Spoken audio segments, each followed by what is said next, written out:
Good afternoon, everyone, and welcome. And we will now call the Palm Desert City Council meeting, the successor agency to the Palm Desert Redevelopment Agency meeting and Housing Authority meeting for Thursday, September 29th, 2022 to order. And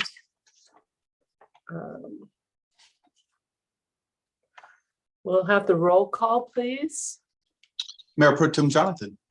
Present. Councilmember Kelly. Here. Councilmember Nestandi. Here. Councilmember Quintanilla. Present. Mayor Harnick. Here, thank you. Council's present. Thank you. Okay, we'll have the Pledge of Allegiance led by Mayor Pro Tem Jonathan, please. And the invocation I'll lead later. Thank you, Mayor. Please join me in honoring our great country. I pledge allegiance to the flag of the United States of America and to the republic for which it stands, one nation, under God, indivisible, with liberty and justice for all. Thank you so much. So we are here today to represent the people and to do the people's business. And we're here to use our resources wisely and well and to represent all members of our community fairly, to make decisions with insight, vision, and understanding that promote the common good for today and tomorrow. And may our personal beliefs give us strength to act honestly and wisely in all matters before us. And please keep those who are struggling with the impact of Hurricane Ian in your thoughts. And know that there are those looking for them, and this is a very difficult time. Thank you so much. Okay, do we have any report of from closed session, please? Yes, we do. On the item B1, with respect to Desert Willow, the council authorized on an extension of the purchase and sale agreement till December 31st on a 4-1 vote.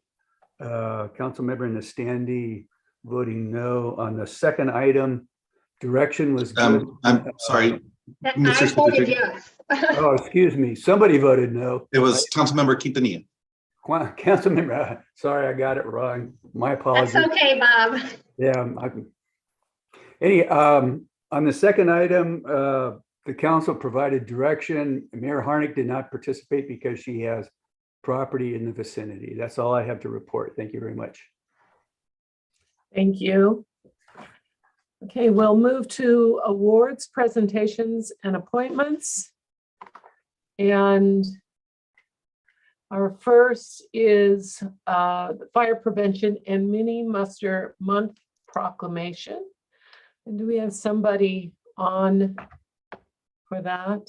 Usually I would think I'd see Mike Lewis, and if he's on, can we bring him forward? Maybe not.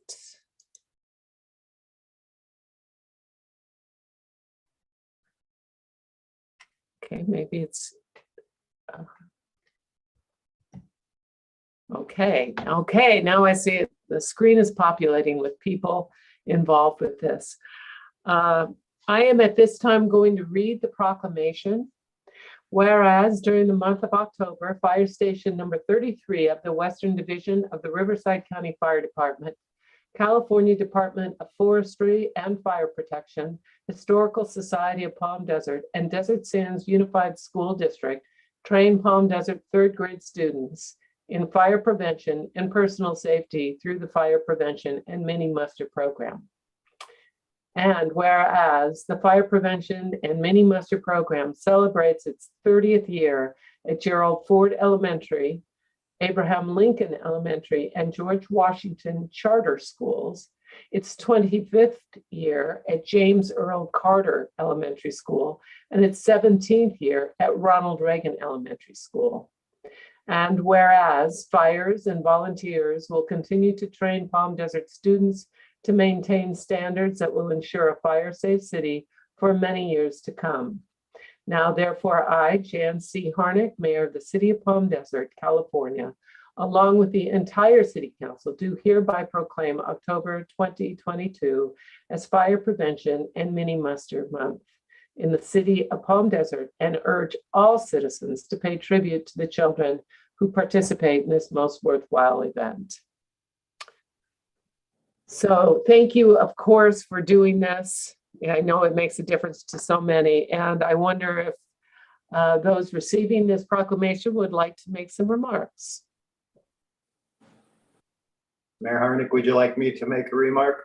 That sounds fine to me. Thank you.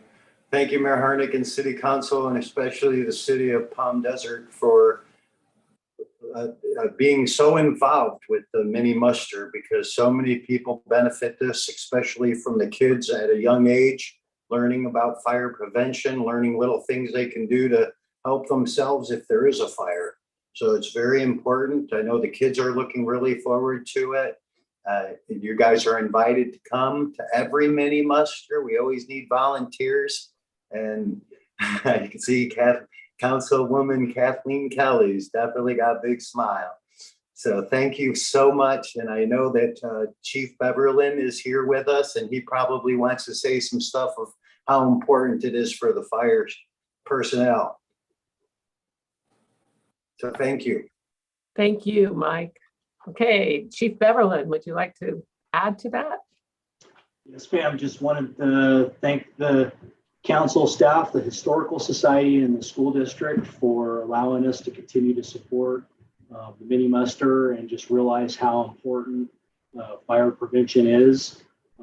Some stark reminders as to why it's so important is that in 2019, the U.S. Fire Administration reported that there was 1.3 million structure fires in the United States. And unfortunately, there was 3,700 deaths across the nation associated with those fires. So that's why fire prevention and the mini muster is so important. Having a working smoke detector outside sleeping areas, a working carbon monoxide detector, and practicing escape drills from the residents 2 times a year is so important. The mini muster teaches these principles and so much more. Our firefighter staff is looking forward to working with the kids and teaching them these survival skills in the event of emergency. And so again, just thank you to everybody involved. Such an important issue, and we look forward to getting back to being out there with the kids during the mini muster. Thank you so much. Thank you, Chief. Are there any other comments or questions that anyone might have? And I see Mayor Pro Tem Jonathan, please. Thank you, Mayor. I just want to thank Chief Beverlin and his staff, Mike Lewis and his crew. I'll tell you, besides the safety enhancement that occurs, we're also building relationships. The kids adore these firefighters, as do the teachers and the parents. And it's so wonderful to see the parents out there and say, I remember when I was here and you know, I went through mini muster. So it's multi-generations. And I think it's so important to build that relationship, that bridge of trust, and that should not be overlooked. So thank you to everyone that makes this possible. Thank you. Thank you. Councilmember Quintanilla, please. Thank you. I just wanted to continue off of that and express the deepest gratitude, not only as a mom who kept hearing about how awesome the mini muster is, but your overall service to the community. And whoever hasn't had the chance, even in the community, to go and do a ride along and see all of the stations and the services that we have in Palm Desert, I encourage you. We have wonderful, wonderful partners. So thank you, and please stay safe. Are there any other comments or questions? Well, I will tell you, the mini muster is a lot of fun, and to look at the faces and the eyes of those students during it, it's worth being there to volunteer so you can watch that. And I know all the good it does, but just enjoying the faces of those students as they participate is worth everything. So thank you so much. Thank you, Mayor. Thank you. Okay, we will now move to under awards, presentations, and appointments, B, which is regional YMCA concept presentation. So who do we have for that?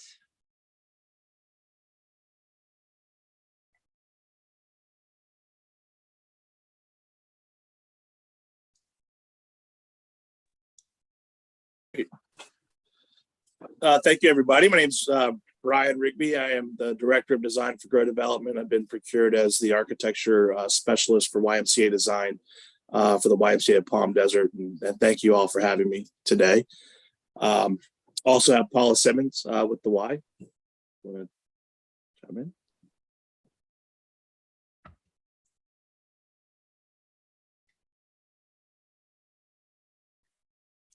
And Paula, you're muted.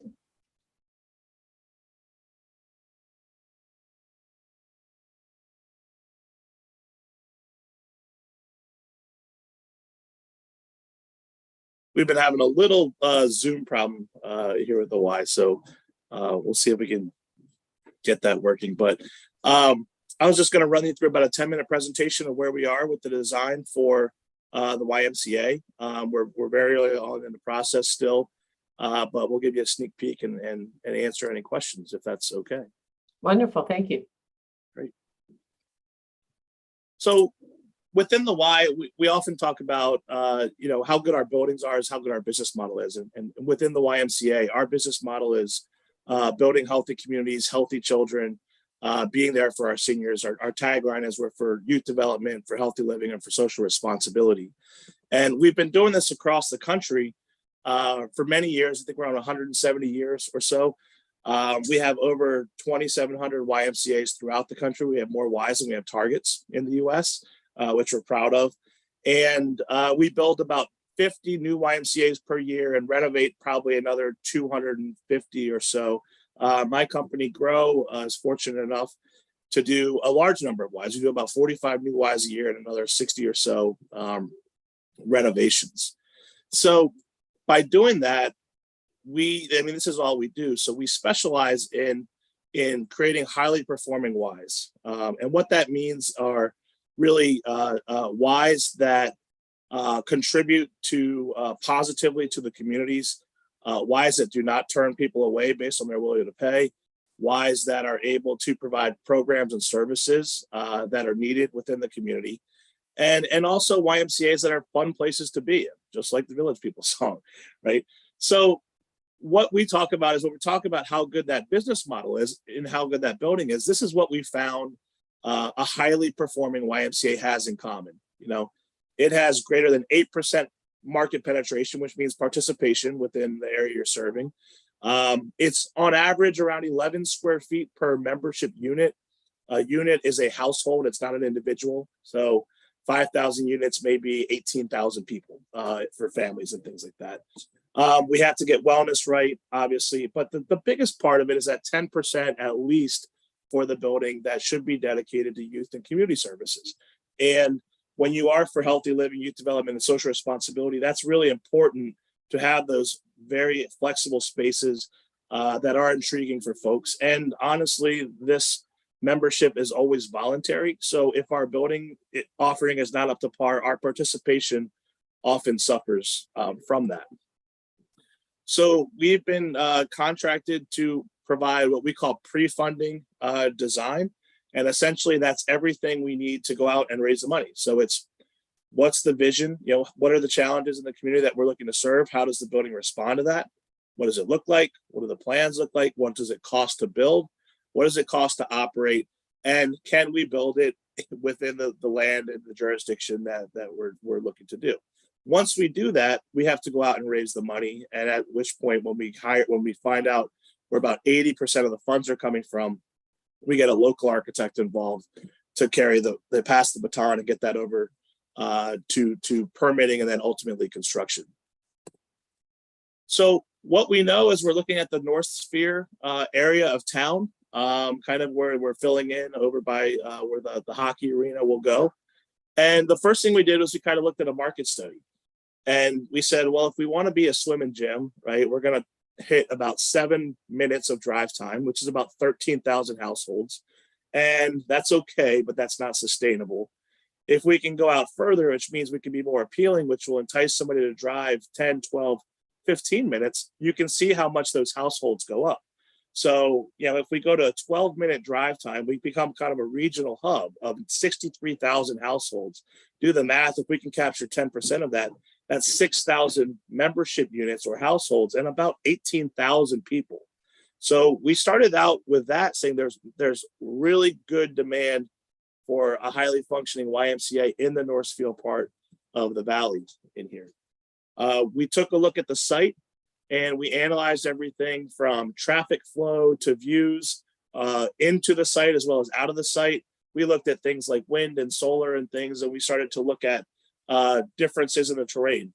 Newsflash, there's great sites all around you, right? You've got views of mountains in every direction you look at. It's got great access from the highway to really be valuable to the community and serve a lot of folks within there. So we took the data, and this is a summary, of course. There's all kinds of data we could talk about, offline or anything else. But we started to look at how big of a Y do we need to serve that amount of people? How many parking spaces do we need? And what else would we want from an exterior standpoint within there? And we're looking at about a 50,000 square foot YMCA under roof with additional outdoor pools and other amenities. So that equates to a Y that will serve, roughly 6,000, 7,000 units with the ability to expand over time. We looked at a couple options on the site. We're kind of partial to site option 2, which puts the Y forward and puts the parking kind of shadow and screened in the back, as well as allowing good access to some fields off of those spaces, and really gets a lot of visibility in terms of showcasing what the YMCA does. So you'll see people in treadmills, you'll see kids in swim lessons, you'll see seniors having coffee on our patio, you'll see kids playing in our climbing structures, and really building a sense of camaraderie that we really want to serve people from 6 weeks of age to 106 in anything that they want to do within that YMCA. So we start looking at some layouts where we will have a full service gymnasium, a full size gym. We're looking with opportunities to expand to additional basketball courts and pickleball. If you guys have played that, how crazy fun that sport is, and I highly encourage you to pick up a paddle if you get a chance. We'll have a very robust youth, community, and teen wing with a variety of opportunities to engage with children and youth, as well as seniors, in things like e-gaming and maker spaces and arts and music and TikTok videos, et cetera, in there. We'll also have a robust outdoor pool offering to ensure that every child in the community or family can learn how to swim and have safety around water, as well as a very best-in-class offering of fitness offerings that we're known for. And just in closing, these are a couple Ys that we've done personally over the last maybe 5 or 7 years in different parts of the country to give you a little taste of what that Y will end up ultimately looking like. And the one on the lower left-hand corner is in Long Beach, California. The upper right-hand corner is in Tampa, Florida. And those are some of our outdoor venues that you see at Ys, but a lot of glass, a lot of visibility. Obviously, we want to be environmentally friendly. So where we put that glass and how we shade that really matters. We also want to blend with our communities, because if you've seen one Y, you've seen one Y. They are all different. And we like that about those spaces. We want gathering spaces that promote emotional support and well-being for our communities to come together, whether you're the CEO of the company or whether you're just starting out your career. That is one thing we love about Ys, is it does bring people from all walks of life together for community togetherness in these spaces. We love contemporary youth spaces. It's not just, hey, kids, do you want to come to the Y and swim or play basketball or play soccer? We have art programs. We have sewing classes. We have dance programs. We have video editing, be a YouTube star types of classes, parkour classes. So modern venues for modern kids, because at the end of the day, these kids have to want to come to the Y, right? We're not forcing them to come here, and we want to be appealing to those folks. We can also be very appealing to seniors if we design it in the same way, because a lot of times we're looking for very similar things, just at different times of the days. So we'll see a lot of seniors in these venues during the morning, teens start to shuffle in after school, and families populate those spaces at nights and weekends.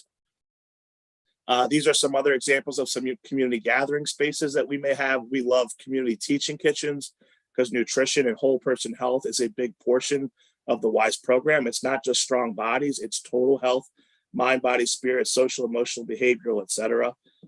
And of course, we're known for our gymnasiums and some of our aquatics offerings in there, and some of our fitness offerings as well.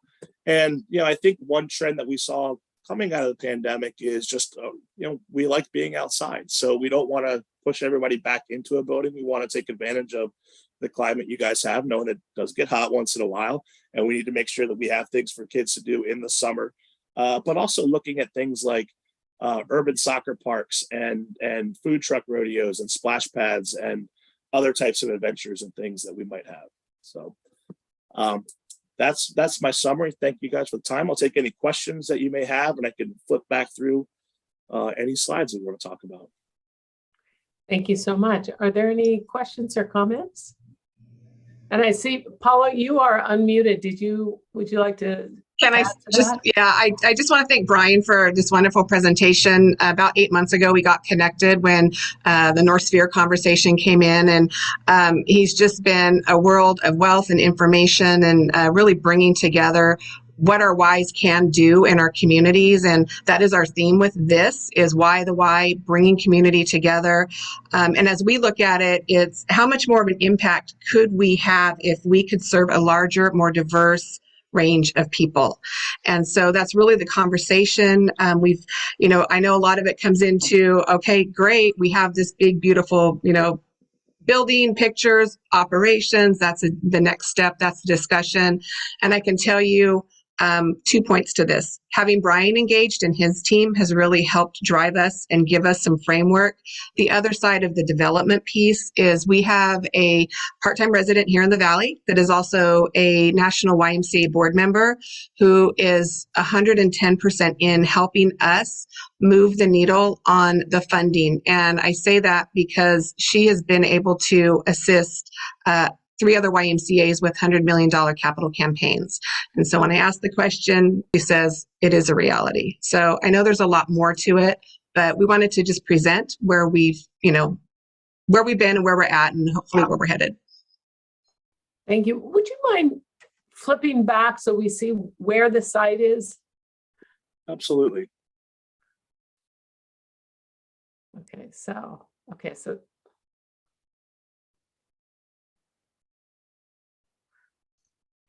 That's on the 170 acres, right? Yes, it's I should know the streets on here. We should have had the labels. It's No, Frank but it's Sinatra Drive. Cook and Frank Sinatra. Yep, Cook and Frank Sinatra, and where College Drive pulls in. Right. Yeah. Okay, thank you. Are there any other questions, comments? Mayor Pro Tem Jonathan, please. Thank you, Mayor. I guess I want to skip a few steps and just say, when can you get started? But I won't do that quite yet. I love that you're looking at it from a community standpoint and a needs standpoint. And I especially love that you won't turn anyone away, so we can truly serve the entire community. My question to you is, I know we have an existing relationship, a wonderful relationship with the Y, and financially it's structured on the basis of a 1 year, $1 per year lease. I'm just curious if you've thought that far, and is that what you envision for this site? Abby, I think that's a great question. And that would be, top of mind in conversation if we could look at that opportunity with the city. Again, the other piece of where we're at with this is it's really hard to move forward and start asking for some seed money for a build such as this if we don't have this information in front of potential donors. I hope that answers your question. Mm-hmm. It does, Paul. Thank you. And of course, we're not here to discuss that. I just wanted to understand your framework moving forward. Thank you. Uh-huh. Councilmember Kelly, please. Thank you. Very inspirational. This might be a city manager question. I think the answer is yes, but I want to confirm that all those who are engaged in planning our regional park for this area are collaborating with the Y in regard to what it might be able to bring to the table. Yes, we're just kicking off the community engagement process now. Once we have idea of what we're hearing the needs of the community, the wants of the community up in that area are. We will work with the subcommittee that has been appointed to make a recommendation to council as far as how that park could be programmed and start working on cost estimates for you as well. So we're just at the very beginning of likely a 6 to 8 month process. Thank you. Are there any other questions or comments? Okay, I do see a member of the public, Dorian W., who appears they would like to speak. So please share your thoughts with us. And if you'd give your name and residence, that would be great. Thank you. And please share with us no more than 3 minutes. Okay, thank you. Good evening, and my name is Dorian Whitney. Thank you for hearing my comments this evening. And I'm from Cathedral City. My concern is just that this area has no bus on Frank Sinatra Drive. There is the number 5 bus route that goes up Cook Street, but it only comes 5 times a day and very spaced out, and only operates on weekdays until 6 p.m. latest. I don't really consider that an actual bus route because it's specifically for students of the university that live in Desert Hot Springs. So it just gets on the freeway and goes straight to DHS. So it's not something regular residents can use. There is just something odd to me about having a YMCA with no public transit access whatsoever. So I truly believe we should just have one that goes straight up and down Frank Sinatra Drive. And for the council member, I'm sorry, I forgot who it is, but the council member who is the director of Sunline, I would just like to ask to have that bus route added, please and thank you. Okay, thank you so much for your comments. Okay, are there any other questions or comments regarding the YMCA? Okay, regarding the YMCA? I see no others. So we will now move on, and we will move to the city manager comments. Thank you, Mayor. I would like to invite Thomas Soul to provide council with just an overview of his planning efforts for our 50th anniversary update, and then provide a quick overview as well of some of the special events that his team is working on. So Thomas, I'll turn it over to you. Thank you. Good afternoon, Mayor and members of the City Council. I'm Thomas Soul, your Public Affairs Manager, here to give you a brief update on the 50th anniversary preparations. We are continuing our preparations as a collaborative effort among departments at City Hall with our community partners, including the Palm Desert Historical Society and other groups. And the first event connected to the anniversary is really right around the corner, which will be our 4th concert in the park on October 27th, which will feature the Pop Rebels Band playing a variety of music from the 70s. So it's on theme for our 1973 incorporation as a city. And at that concert in the park, we're going to have our first distribution of the Palm Desert 2023 anniversary calendar. And so we'll be having it first there and then continuing to distribute it to residents and visitors alike. Staff is now working with the marketing committee to finalize a 50th anniversary logo that we'll be using to update social media headers, the city's websites, and other collateral such as the calendar that I mentioned. And we're also working on a public relations push, planting the seeds now for that to produce coverage for next fall for this significant milestone in the city's history. And then we're also working with existing community events in Palm Desert on ways to incorporate the anniversary into their events throughout the year. And just a couple highlights in the coming months include that we're happy to welcome back the Palm Desert Student Art and Essay Contest this year, which has been on hold for a while.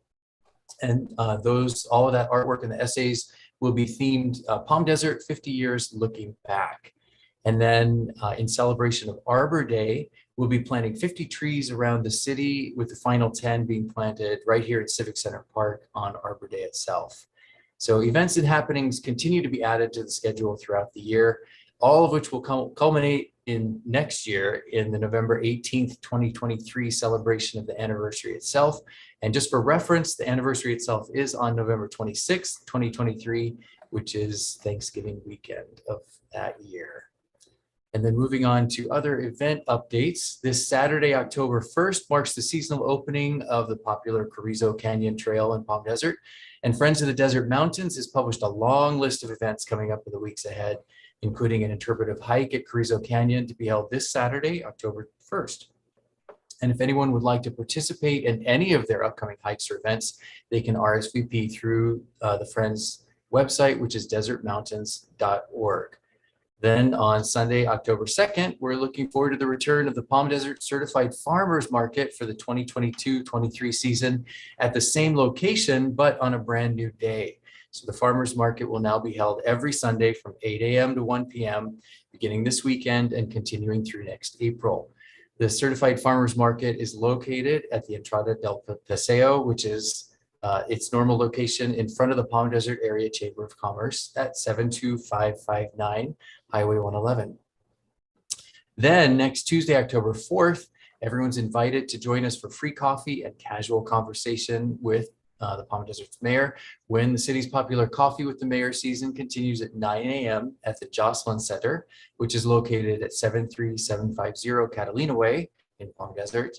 And then later the same day, on Tuesday, October 4th, from 4 to 7 p.m., the Palm Desert Sheriff's Department deputies will host a National Night Out event at Desert Oasis Apartments, which is located at 77777 Country Club Drive. And that's a family-friendly event with safety information, children's activities, food trucks, and everyone is welcome.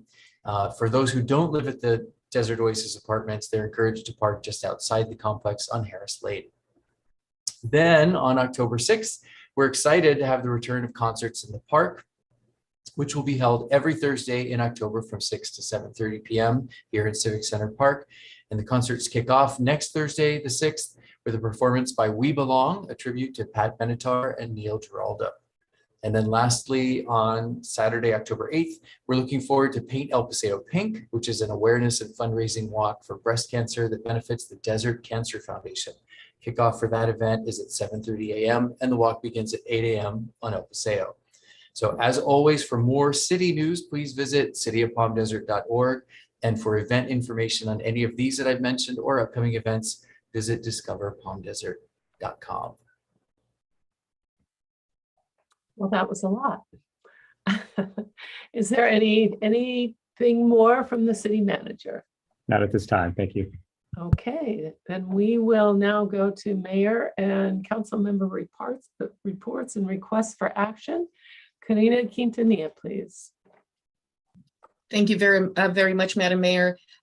First thing I want to report is from the cultural preservation. Our objective was to set our goals in support of the 50th anniversary and trying to find out where we came from in order to really assess where we're going. So that was a great discussion. And I had the regular RAP meeting, and so they were very thankful of the proclamation. They were very humbled by what we had to say and the innovative agreement that we have that is the only one in the nation.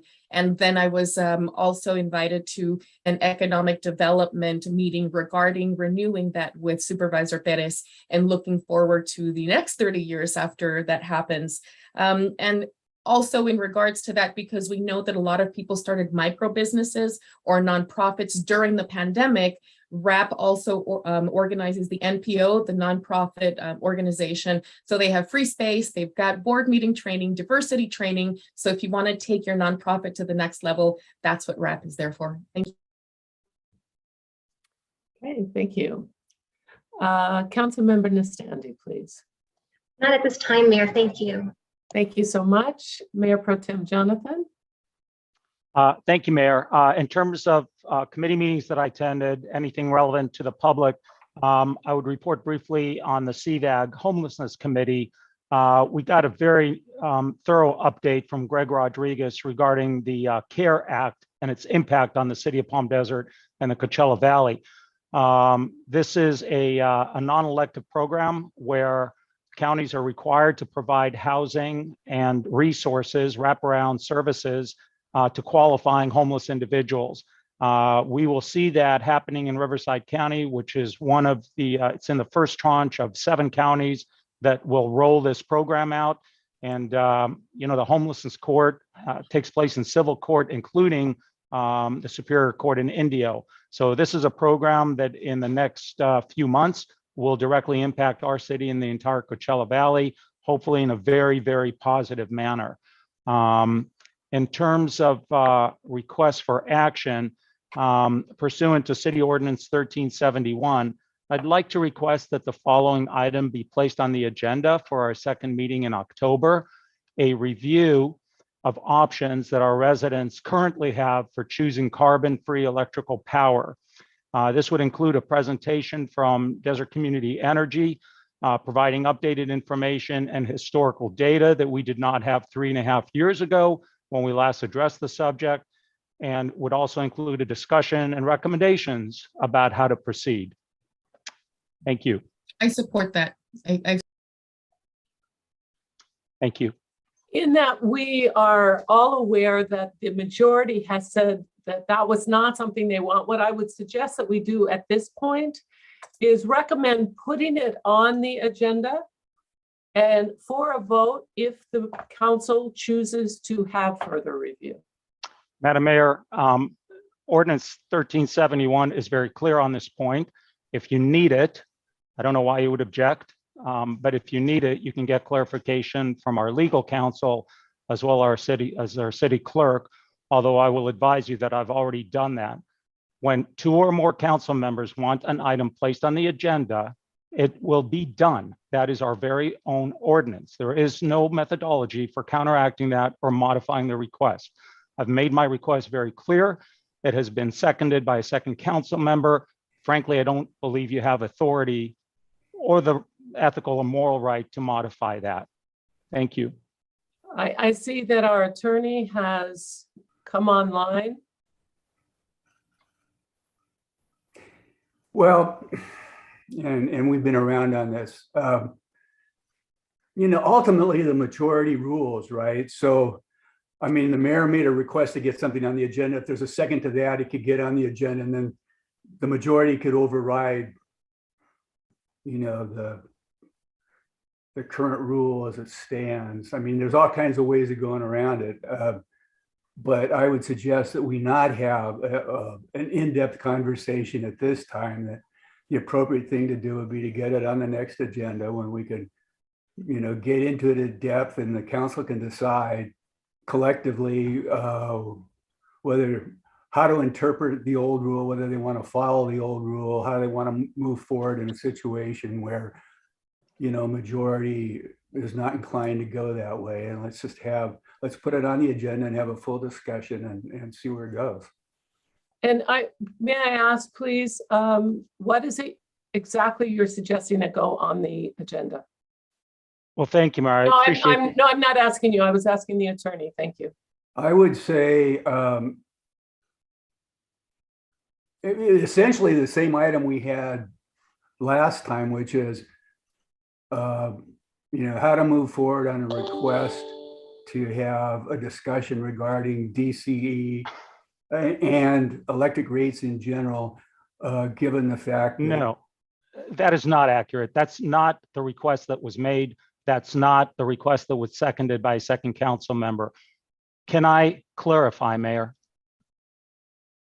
Well, there are other people before you who now are choosing to speak, unfortunately. I get that, but I want to make it clear what's on the table here. We're not addressing opting into DCE, and we're certainly not discussing the procedure. The procedure in Ordinance 1371 is very clear.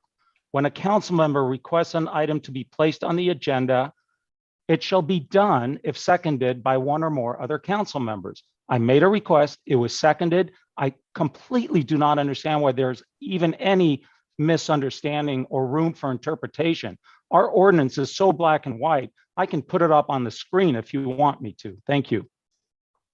Councilmember Nastandi. Thank you, Mayor. And Councilmember Jonathan, you and I have been serving together for 6 years, and we have had a great relationship, a respectful relationship, but I respectfully disagree unless I've been given misinformation. I've had a conversation with the city attorney and the city manager and have been told, and I'll speak just plain language, not legalese, that just because in the past 2 people could call an item up and then it would go on the agenda, I've also been told 3 people can say no to that. And so, Mr. Hargreaves, am I wrong in that interpretation that you had discussed? If 3 people say no, they don't want an item on the agenda, that can be the case? Is that yes or no? As always, it's complicated, right?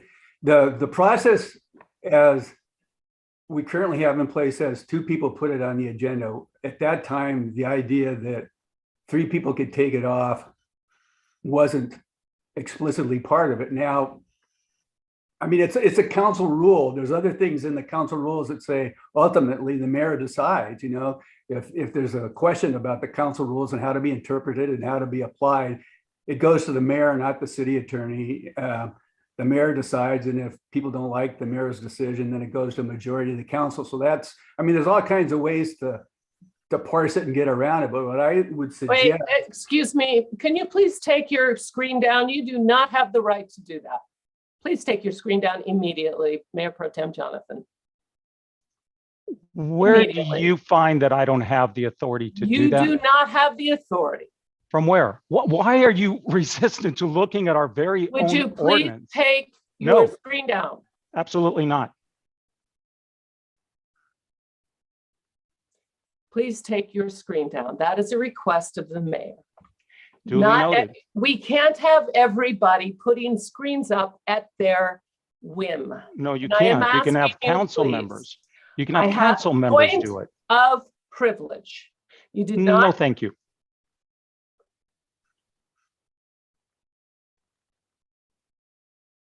Yes, Kathleen Kelly, please. I'd like to see if I can quickly get us back to the business of the city.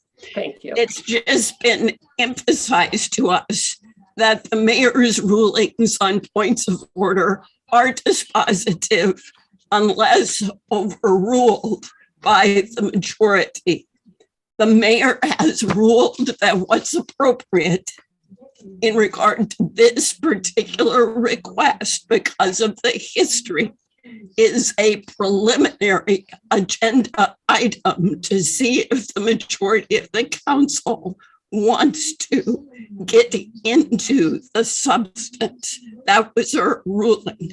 So that finishes this discussion unless a majority of the council want to overrule her. Someone's free to make that motion, but it's going to fail.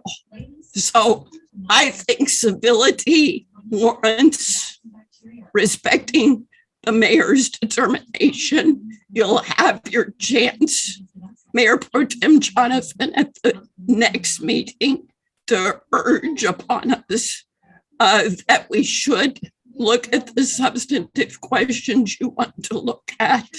Let's accept that as the time to continue this conversation and get to the notice business for tonight.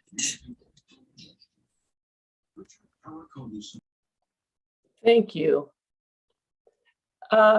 This has turned into a complete discussion and is not on the agenda. This is not a discussion we should have without having been noticed. And now we're all talking and even putting things on the screen. It is an inappropriate way to represent the people. And actually, there was a vote with a majority last week that said no. And that was the prevailing vote. So only those on the prevailing side of a vote can bring something back to an agenda. And that's how we're going to go forward. This is not time for discussion. It is not agendized. So we are going to move. Everyone has a. I'm had a sorry. chance- Point of order. I don't understand this creative interpretation of our very own rules of procedure. Mr. Hargreaves, I'm sorry. I'm going to ask you to substantiate your interpretation of any form of latitude. Our ordinance 1371 in black and white states that any council member may request an item to be placed on the agenda. And if a second council member joins in that request, then it shall be so. I don't see any wiggle room there. And with respect, Madam Mayor, this is a part of our agenda. It's a request for action. This is where a request is made under 1371. And until we resolve it properly, I don't see that we should be putting this council and this city in jeopardy by violating our very own rules of order just because some council members may have a predisposed opposition to what they think they will hear at that meeting. This is not a repeated request for opting into DCE or any subject matter that has been addressed. If you listened to my request, it is simply a request for a review of options that our residents currently have for choosing carbon-free electrical power. Okay. Mr. Hargreaves, This is where not is there notice. any room for interpretation about our very own ordinance? There's been a request made pursuant to Ordinance 1371. It's been seconded by an additional council member. How can we possibly vary from that very simple procedure enumerated in 1371? Mr. Hargreaves? Well, once again, I'll repeat what I tried to get across last time, which is given a request like that where a majority isn't inclined, let's say, to go that way, it would be in my What does that opinion- mean? A majority is inclined. You mean they don't want that item on the agenda? Why don't you let me finish and then you can come back, all right? No, I'm asking. Okay. I mean, it's clear that the majority doesn't want to go that way, however you want to word it, but the majority can put on an agenda, an item to have a full discussion about whether or not that discussion will go forward. That's all I'm saying. If that's where the majority wants to go, I mean, one way or another, the majority gets to rule, right? And if that's the way they want to go, then that's the way it can go, right? So on a publicly noticed matter, of course, the council votes and the majority rules. But Ordinance 1371 doesn't address a predisposition towards a council vote, Mr. Hargreaves. The majority does not have the right to rule on whether an item will be placed on the agenda. 1371 says very specifically that it's only 2 members that can request and have an item placed on the agenda. I don't understand, and I'm asking you again, I'm not sure if you heard my question, to substantiate and document your interpretation where we can vary from 1371. Okay, in my opinion, I've answered your question twice. You're not understanding my answer. I'm going to leave it at that, right? Apparently the majority understands, so. I don't, listen, I've worked with you for quite a number of years, and I don't really appreciate that attitude. I'd prefer to keep this professional. I've asked you, and I'm not sure if I'm not expressing it properly, to document your interpretation that the majority can override 1371. Can you do that here tonight? Can you document your interpretation?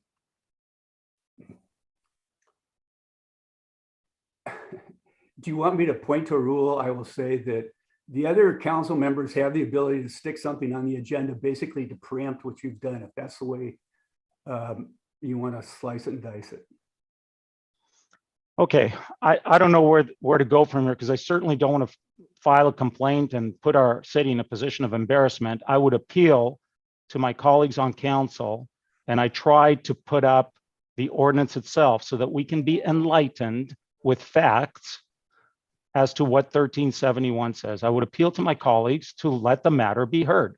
If not, I think that we're failing to follow our very own procedures set forth in 1371. We're prejudging what will be reported, and we're prejudging what our conclusions will be without shining the light of day and giving the public an opportunity to provide input.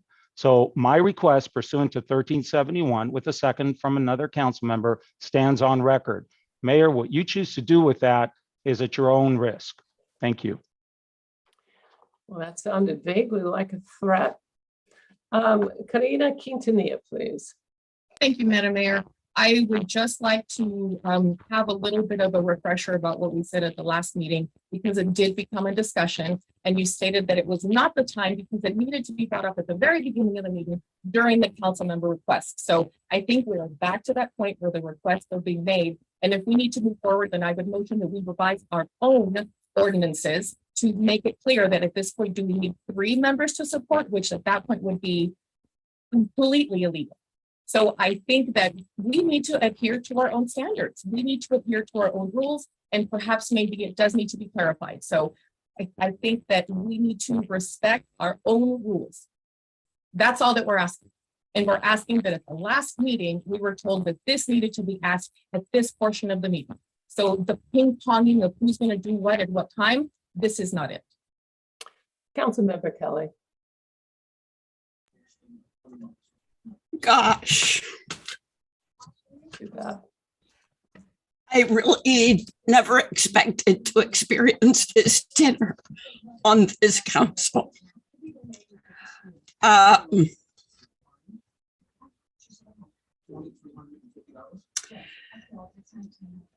just heard Mr. Hargraves explain that if you want to be exceedingly technical, rather than just respecting the will of the majority, that one of us in the majority could make a request to include as an agenda item on the next meeting the topic of whether to get into the substance of your request at the last meeting of October. In other words, one of us could request to have the discussion that the mayor has already ruled we should have about whether to proceed with your agenda request, or in respect for the history to not do so. So I make that request. I request that we include on the next agenda the topic that the mayor identified, a preliminary conversation about whether to proceed with your substantive agenda item. And hopefully there will be a second person who will say, yes, let's do what the mayor ruled we should do some moments ago. I suppose, Mr. Hargraves, we could say, since the mayor has already ruled that should happen, she's the second person. And I will provide a second, since that has been the discussion. So now we can go round and round. I would recommend that we no further discuss this. It was not noticed. You'll have it on the agenda, and then we'll have the other one on the agenda. This specific item was not noticed, and there has been a full, and I might add, robust discussion on it, which is not right. The public does have the right to know if there will be a discussion on a specific issue. And there is no way, shape, or form that by looking at this agenda, that our public, our community members would know that that was going to be on the agenda. So we're going to move on. And we have... Point of order, Madam Mayor. In terms of procedure, I won't address that it wasn't on the agenda, because clearly it was. That's what the request for action item on the agenda is to request items to be added to future agendas. But again, if you would have read Ordinance 1371, which was up on screen share, you'll see that when there is a request for an item to be added to the agenda, it should only be added to a meeting 2 meetings hence. You cannot add it to the next meeting. So the motion as stands is invalid in terms of our own procedure. I think the I- earliest it can be heard would be the second meeting in October. Our city clerk has his hand up. Madam Mayor, for clarification, and I apologize for jumping in. But I do want to be clear on the ordinance. It says the item will normally be heard no sooner than the second meeting. I would say that this is not a normal situation. Thank you for your input. Then I'll amend my request for action that it also be placed on the next meeting. Might as well take care of both of items. Thank you. Second. Thank you. Is there more discussion on an item that you can, please think about this. Please be respectful of our community members, of the people who may be watching. And what it says is an agendized item, and it's a specific item.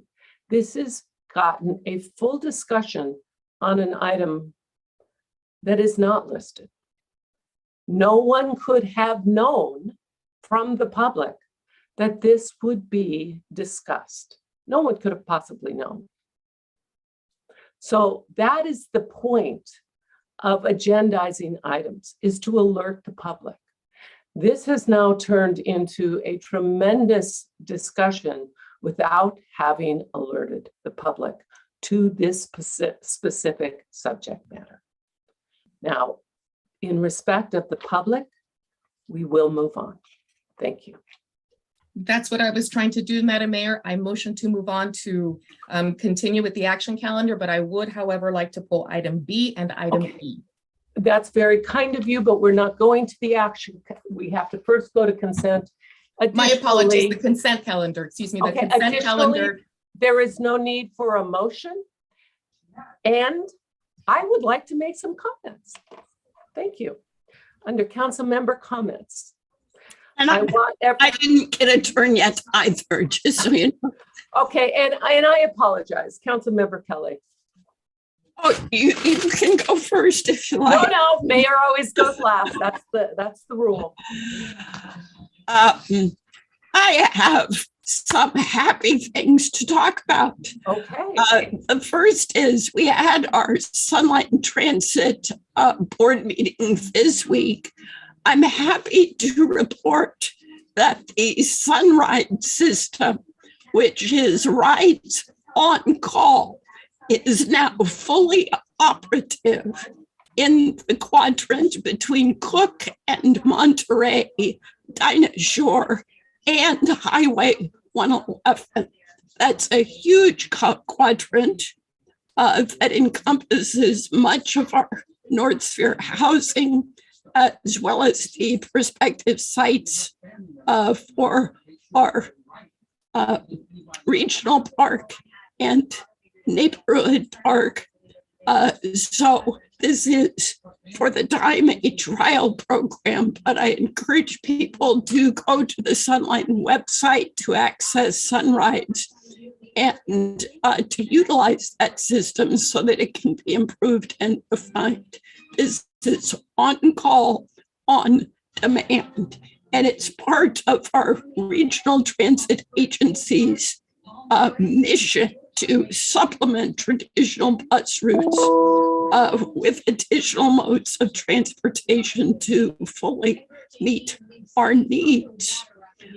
Secondly, I just want to congratulate our Palm Desert Area Chamber of Commerce for a superb Business Awards dinner. I want to congratulate all of the award recipients, particularly our own Clayton Fund Health, without whom we wouldn't be looking at each other right now, since he has labored hard and his department has labored hard through the pandemic to keep us functioning at the highest possible level. So thank you to Clay and his department, and thank you to the chamber. Thank you for your comments. I just have a couple of items. The free concert October 6th that we heard Thomas Sowell mention is also an opportunity to raise funds for Find Food Bank. So you'll have, Find will be there and able to take donations for such an important cause. Additionally, it looks like, fingers crossed, we may be back live and in our council chambers on October 27th. It's just fingers crossed. You know, we've had supply chains issues, we've had other issues. We're just hoping for the best that we can go back live and welcome the public back into the council chambers. The other thing I wanted to mention is that a little bit more information on the train, the CV rail. And please, if anyone watching would like to help us do something very constructive, and that is getting a train to the Coachella Valley, which will help so many people for so many different reasons, to go on the Riverside County Transportation Commission's website and put your name down there. So you can show your support for such an important, it'll be a milestone. We are moving on this like we have never had motion on the rail. So please sign up, put your name there and help the effort. And as everyone knows, it's kind of seasons back. We have lots of meetings, lots of items, and I will spare everyone my clip notes from my meetings. So from there, we will move to any non-agendized public comment. So is there anybody from the public who would like to speak to any non-agendized items? And Madam Mayor, if I could do the housekeeping remarks. Yeah, oh, thank you so much for reminding me. Thank you. For those on Zoom, if you want to participate in public comment, please click on the raise hand button on your computer or smartphone. If you're joining the meeting by calling in on your phone, please dial *9 to raise your hand, and when called upon, press *6 to unmute yourself. Please keep your comments to no more than 3 minutes and begin by stating your full name for the record. Thank you. Thank you so much. So now we will move on. And these are for items that are not on the agenda. And if you choose to speak, we are unable to have a conversation regarding these due to Brown Act, the Brown Act. And please limit your comments to 3 minutes or less. And I do see Dorian up with his hand up, please.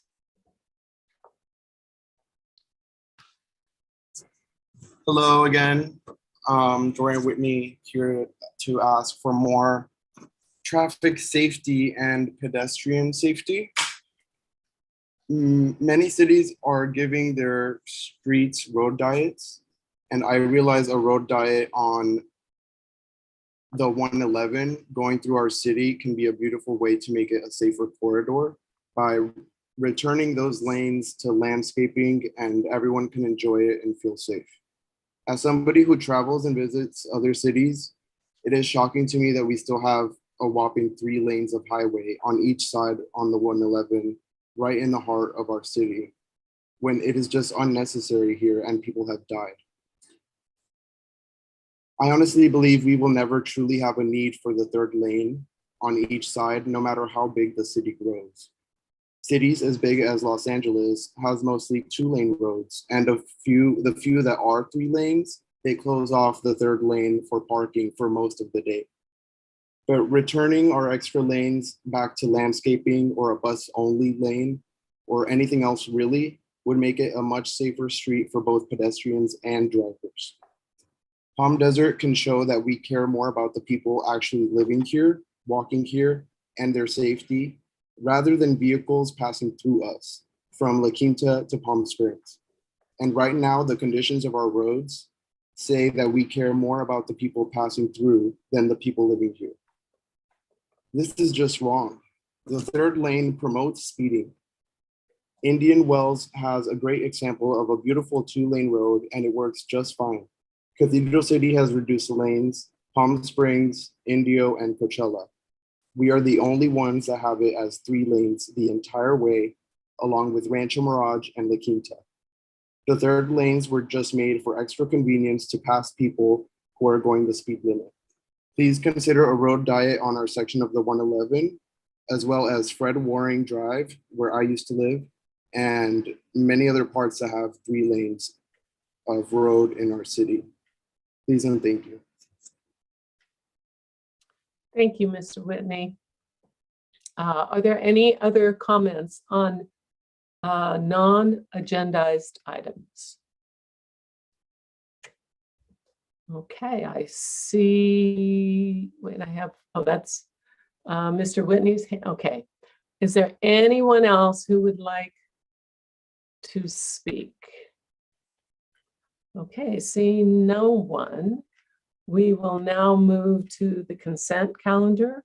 And all matters listed on the consent calendar are considered routine and may be approved by one motion.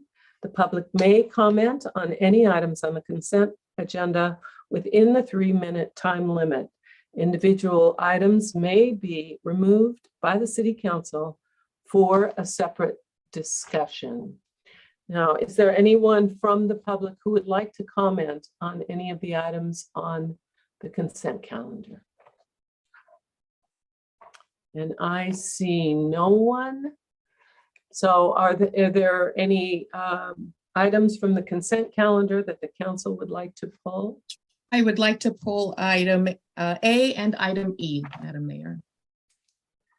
Okay. Item A, and I'm sorry, did you say E? Yes, E as in Edward. Okay, thank you. Are there any other items that anyone would like to pull? Okay, so I'll entertain a motion to move the balance. I make a motion to move the balance on the consent items. And is there a second? Second. Thank you. Can we have a roll call vote, please? Mayor Pro Tem Jonathan, Aye. Councilmember Kelly, Yes. Councilmember Nestandi, Yes. Councilmember Quintanilla, Aye. Mayor Harnick. Yes, I'd like to register an abstention on C2.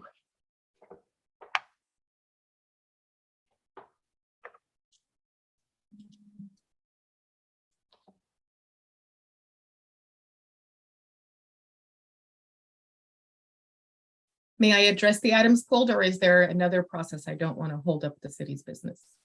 What, can we have a result on that vote? Oh, yes, motion passed 5-0 with your abstention on item 2 or C2. Thank you very much. Okay. 1A, please, Councilmember Quintanilla.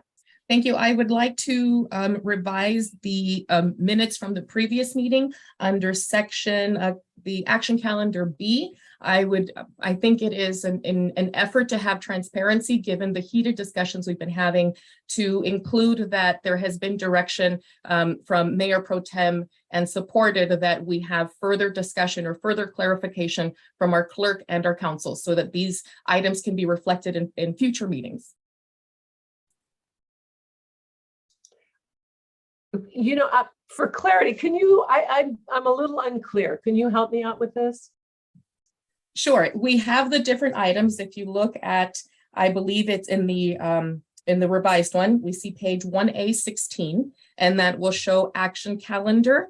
At the bottom, you'll see B. The following page on 1A17, we have the discussions or following discussion, motion by Councilmember Nestandi, second by Councilmember Kelly, carried 3-2. I think either in that session or the section above, we should clarify that there has been a request for action following the direction of Mayor Pro Tem to seek further clarification of our city clerk and city council, or our legal counsel. Is that appropriate there? It's not that we do a moment by moment. If it's appropriate, I am absolutely fine, but it's not that we do obviously, if we look at these minutes, we do not show every part of the discussion. If there is a follow-up with a request for action from staff, I think that goes in there. Was there one that was supported? if there's a direction, I mean, that's the same kind of thing. It was pushed on. We needed to, the request was made, that can't be reflected. These are these are not in-depth minutes. You could, but it was voted down, and that's accurately what is reflected here. Again, in the spirit of clarity for future councils that may look back and wonder how we got to these situations, I think that would behoove the city to be able to go back and ask the then clerk to go back and look at these meetings and find out what the issue was. And you are well aware that the entirety of these meetings are archived, every last second. In case of a server crash, just saying, if we don't have access to those videos in the future. I mean, we keep them in 2 places. There is ample opportunity. I would turn to, and I apologize for putting you in what may be a somewhat awkward position. I would turn to our city clerk to see if that is appropriate given the type of minutes we're taking. Certainly. So the council did adopt a resolution citing that action minutes would be the official minutes for the city of Palm Desert. The kind of statement, well, I don't have any objection, it's really minor. You know, the fact that a council member seek clarification from staff would not normally be inserted in minutes, particularly for action minutes. Right. But again, it's ultimately the council's set of minutes, and you can all decide if you want that inserted. Well, does somebody want to make a motion on this? I'm sorry, I've had my hand up for a while. Oh. I'm not sure if the mayor has seen it. Oh, I see it, but I was asking the clerk something. Yes, Mayor Pro Tem Jonathan. Yeah, I spoke up because another council member jumped in. I just wanted to make sure you saw me in the queue. Thank you. You know what? Let's work on our civility a little. Yeah, that was I'm kind sorry? of nasty. That was uncivil. We don't need to be like that to each other. I don't know why everybody's throwing darts tonight, but why don't we just kind of take it down a notch, Mayor? Let's just focus on the business and on the process. That's an So outstanding what I was going idea. to say before I was interrupted was that we seem to have moved on to quite a bit of discussion. So I'm going to take liberty of weighing in on this. There's been a request made, if that was to add to the minutes. I think this council should err on the side of transparency. It's an innocuous request. Again, I don't see why there's so much objection to this area. But I would, if that was a motion, Councilmember Quintanilla, I would second it. That is a motion indeed.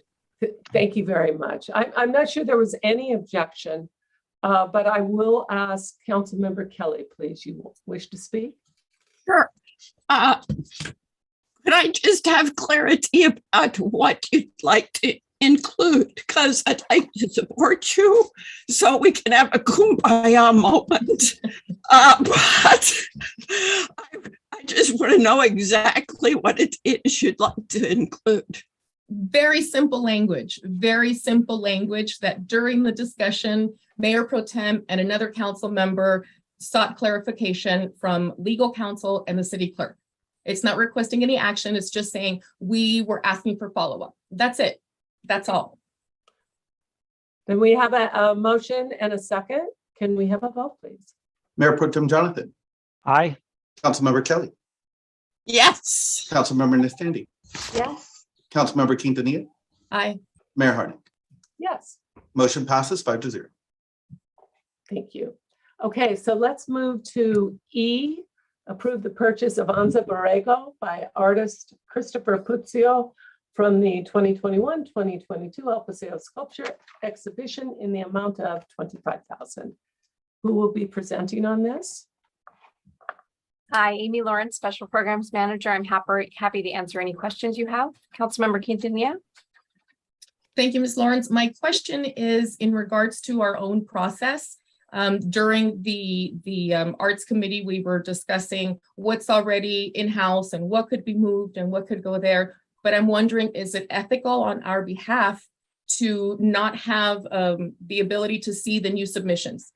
when we were doing the submissions or the requests for roundabout 1 and roundabout 2, people had submitted things and things were excluded because they did not meet certain requirements. And we were originally told that nothing could possibly go in roundabout 3. Instead of saying we want Anza Borrego, and repeatedly I heard, because we can get it, it's more affordable if we get it now. It may be more expensive later. And to me, that feels like an impulse purchase and not a proper way to honor all of the people that have submitted requests before that were excluded. So I would like to see this delayed so that we can have a chance for the staff and the committee can go back and see all of the other things that were excluded. This is a chance for, as we've mentioned before, the roundabouts are a good place for artists to begin. And I think that there are things that are more indicative of our city's beauty than that particular item, but I really am concerned with us following our own procedures. If I can just ask for clarification, are you talking about the 200 proposals that were submitted for the other 2 roundabouts? Going Yes, back correct. and looking at those, I just want to explain that those proposals, those sculptures were for the phase 1 roundabout, which was at a larger scale. And the 3rd roundabout at Magnesia Falls and San Pablo only has a very minimal area that can be used. So looking at those past 200 proposals would not be conducive for a sculpture the size we're looking for Magnesia Falls. And Magnesia Falls was brought up because the Cultural Arts Committee at one time had asked if we could put a sculpture in that roundabout. And we understood that we could not. However, I spoke with our Deputy Director of Public Works. We spoke with our traffic engineer, and they said that that smaller sculpture would be conducive for that area given the line of sight. So well, additionally, what I'm wondering is out of those 200, some of them were excluded automatically. Some of them were too big, too small, too, et cetera. Are there any that could be viewed that may fit those parameters given the new opportunity? I can go back and take a look at those 200 proposals that were submitted. I think it was maybe about a year and a half ago. I was actually not in those meetings. Deborah Glickman was doing the review at that time. So I'd be happy to go back and take a look and see if any of those sculptures of the 200 proposals would potentially fit in that location. And if that's the direction, I'd be happy to do that. Thank you. I appreciate that. And again, you could, I'm sure, sort from what the excluding factors may be instead of going one by one through all 200. Thank you.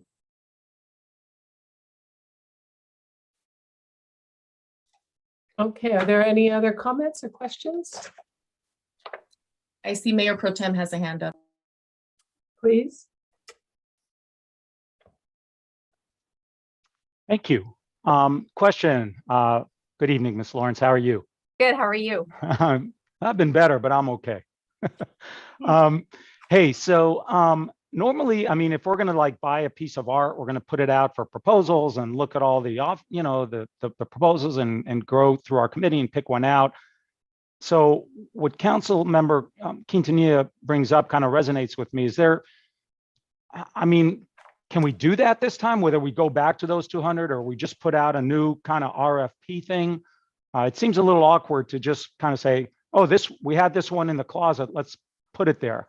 So is that an option for us? It's just to do what I think is our normal process. We can come up with a separate RFP for that location now, knowing that we can place a lower profile sculpture in that location. Again, the 200 proposals from before, I'm not sure how many of those would work for this location we're looking at now. This was brought up because the Cultural Arts Committee, they were looking at 2 separate sculptures from the El Paseo Sculpture Exhibition that they wanted to potentially purchase for installation, and they selected one of them. They asked staff if you can find another location for this other one that they really wanted to purchase, and that was when we found that location. So that's, we do occasionally purchase sculptures from the El Paseo Sculpture Exhibition. Sometimes we purchase 1, sometimes we purchase 2. We find different locations, so that doesn't necessarily require an RFP because it's coming from our exhibition, and it also incentivizes artists for joining the exhibition, knowing that their work can be sold during the exhibition. However, if it is the council's preference, I'd be happy to look at opening an RFP just for that roundabout for sculptures coming in at a lower profile than for the other two roundabouts, phase 1 and phase 2, which is by COD, and then of course phase 1 by San Gorgonio. Thank you. Well, I would leave it up to my colleague, Councilmember Quintanilla, how you want to proceed. Either we go back to those 200, see which ones fit, or we do a new RFP. But I concur that just kind of, putting this one may be a little bit limiting and a little bit unusual. Thank you. That's the concern or my reason for bringing it forward. Yes, that was already part of the collection on El Paseo, but we are potentially depriving somebody else in being a future round of El Paseo, or maybe hold off until we do the next round for the new submissions for the El Paseo collection, and then choose from there and have different dimensions that would suit both. But as my colleague put it, just because it's in the closet or because it's available, to me, that doesn't seem like a justifiable reason to deprive somebody the opportunity to place their sculpture there. Councilmember Kelly, please. Yes, and after I speak, I see Eric Seha has his hand up, so he may have helpful information. Thank you. For us. I had two questions. One is, if we don't purchase this now, will we lose our ability to purchase it? Is there anything time sensitive about the purchase? Because I do want to respect the commission's identification of this as a part of the El Paseo exhibition, which they were eager to purchase. So that's my first question. So as the El Paseo exhibition is coming to a close, that sculpture in particular is scheduled to be removed on October 13th. The artist is based out of San Diego, and he was going to pick it up and take it to Florida. He was actually it's going to be moved to Florida at that time. And so it is sort of time sensitive if we wanted this particular piece, because we would need to let the artist know that the city is going to purchase it before he deinstalls it on October 13th. However, I understand that's not a reason to rush into, purchasing the sculpture, but there is a time sensitive nature for this one particular sculpture, given he already has a location for it, and the city doesn't have another location to store it while we decide if we want to put it in the roundabout or not. Well, that was going to be my second question. And just to be clear, my second question was going to be, do we have the option of purchasing it and keeping it while the inquiry that's been suggested unfolds? And I'm hearing you say no, that we don't have that option. Anyone have a big yard?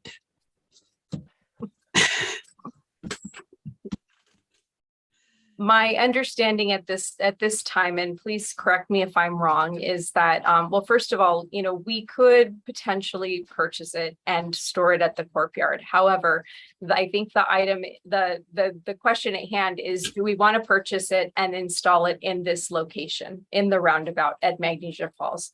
Or are we looking at something along the lines of opening another RFP for sculptures to be, looked over and considered for that particular roundabout, versus purchasing this from our current El Paseo exhibition that's coming to a close and moving it over, as we've done this in the past. I think 2 years ago we purchased 2 sculptures versus 1, so it's not it's not out of the occasion that we would purchase 2 sculptures, but we've already purchased 1. This would be the second one we purchased from this roundabout, or from this, exhibition.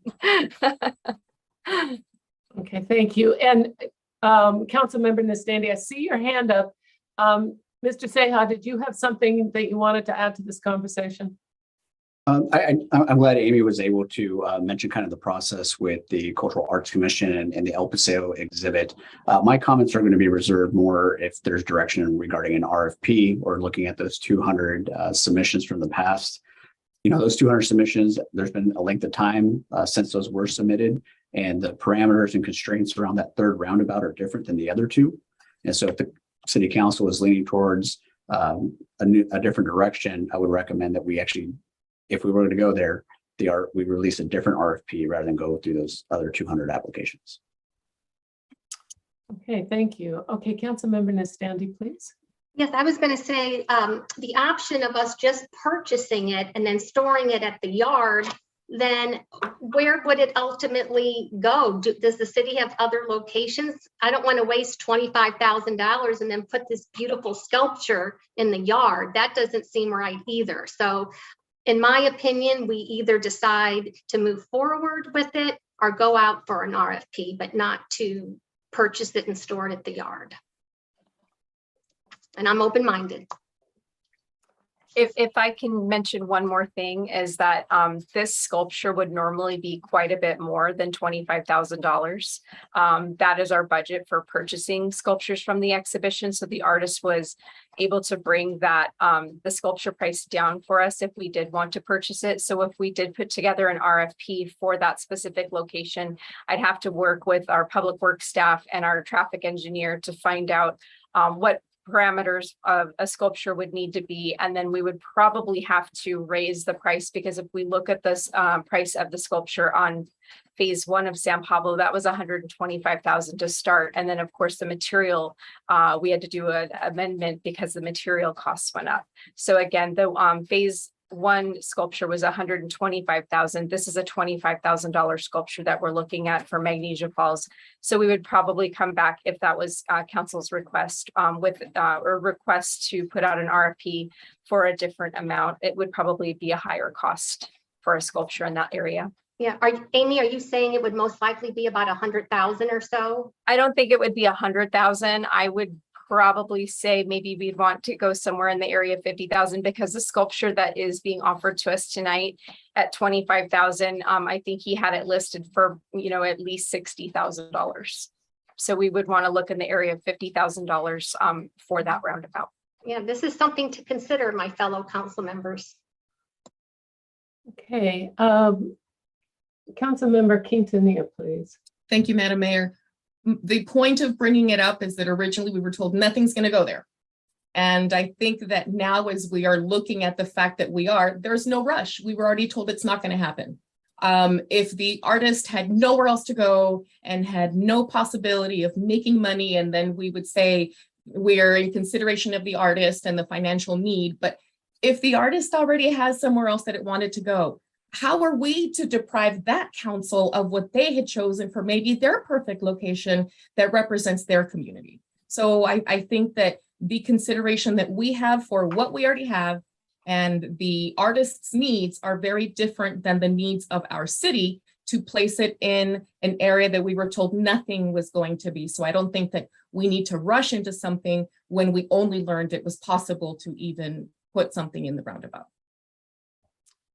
Councilmember Kelly, please. Well, everything you said makes sense, Councilmember Quintanilla. But I think I'm going to come to the opposite conclusion. There's no perfect outcome here.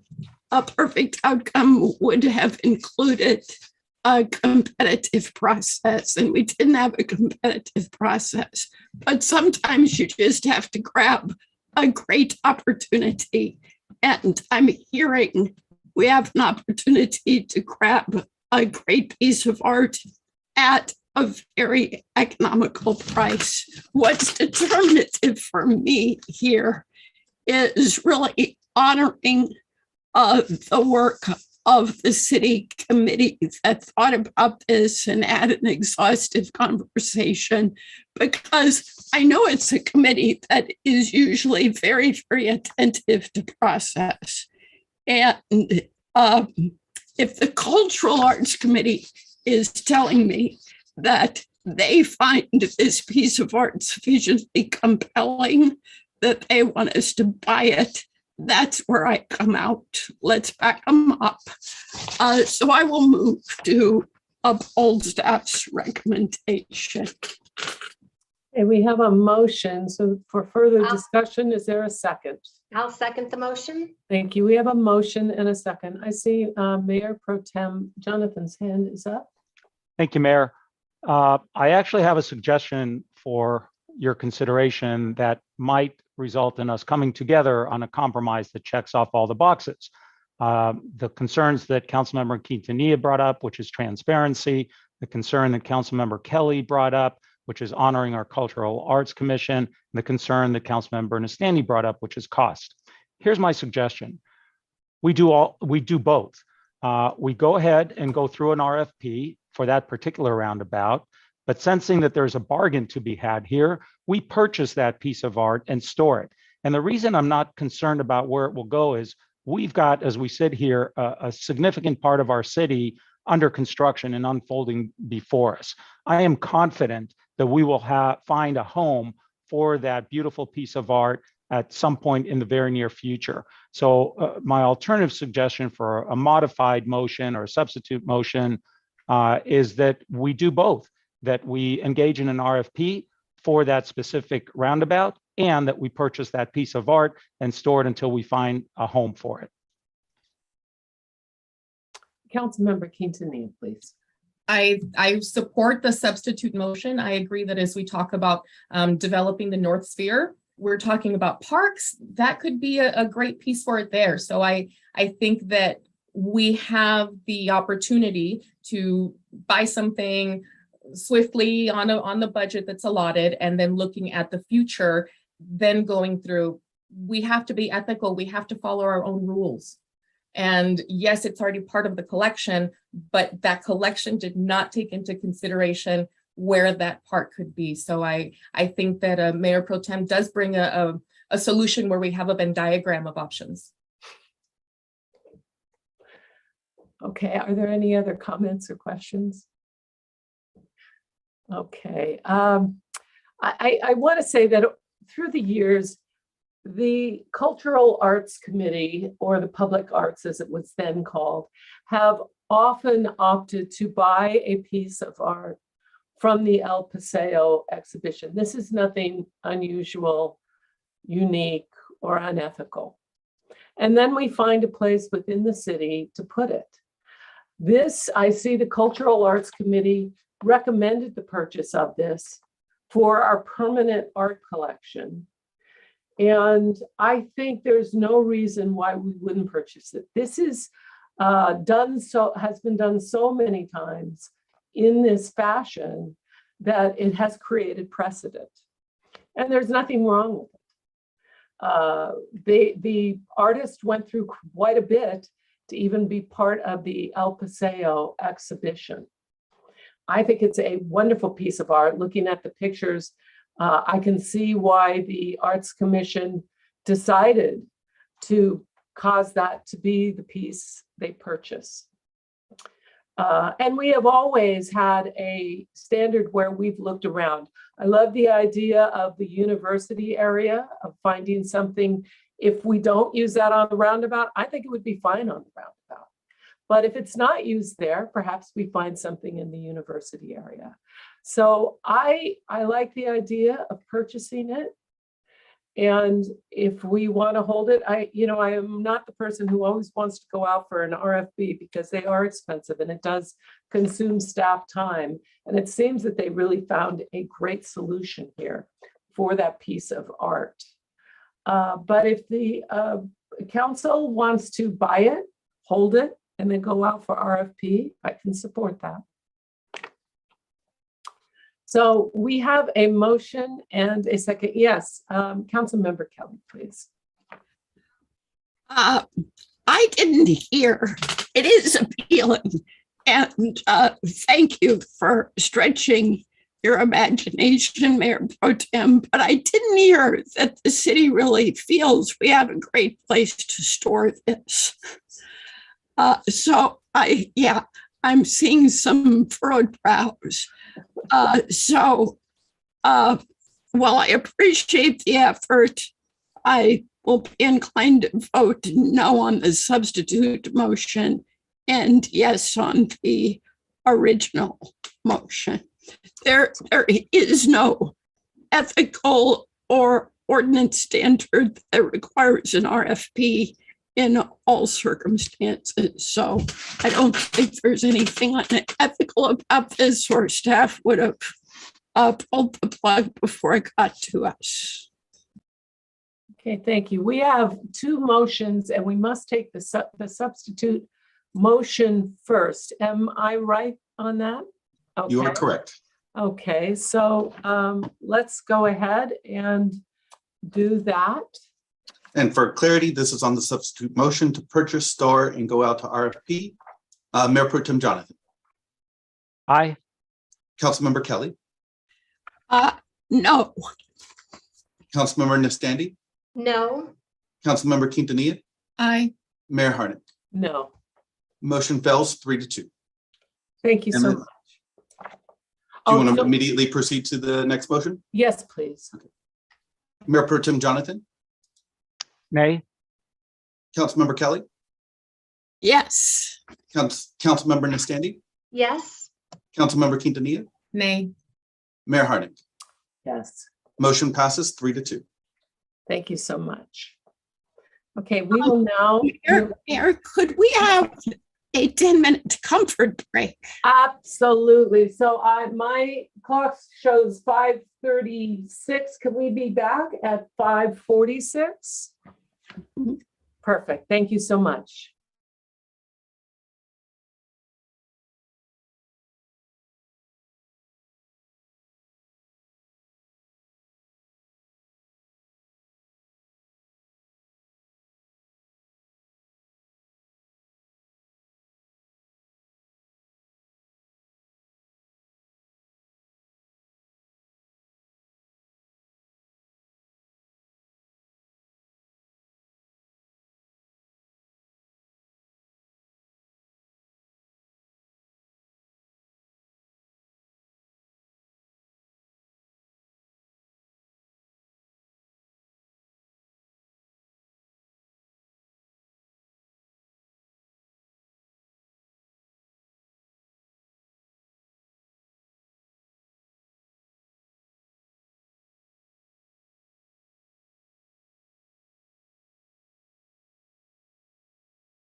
It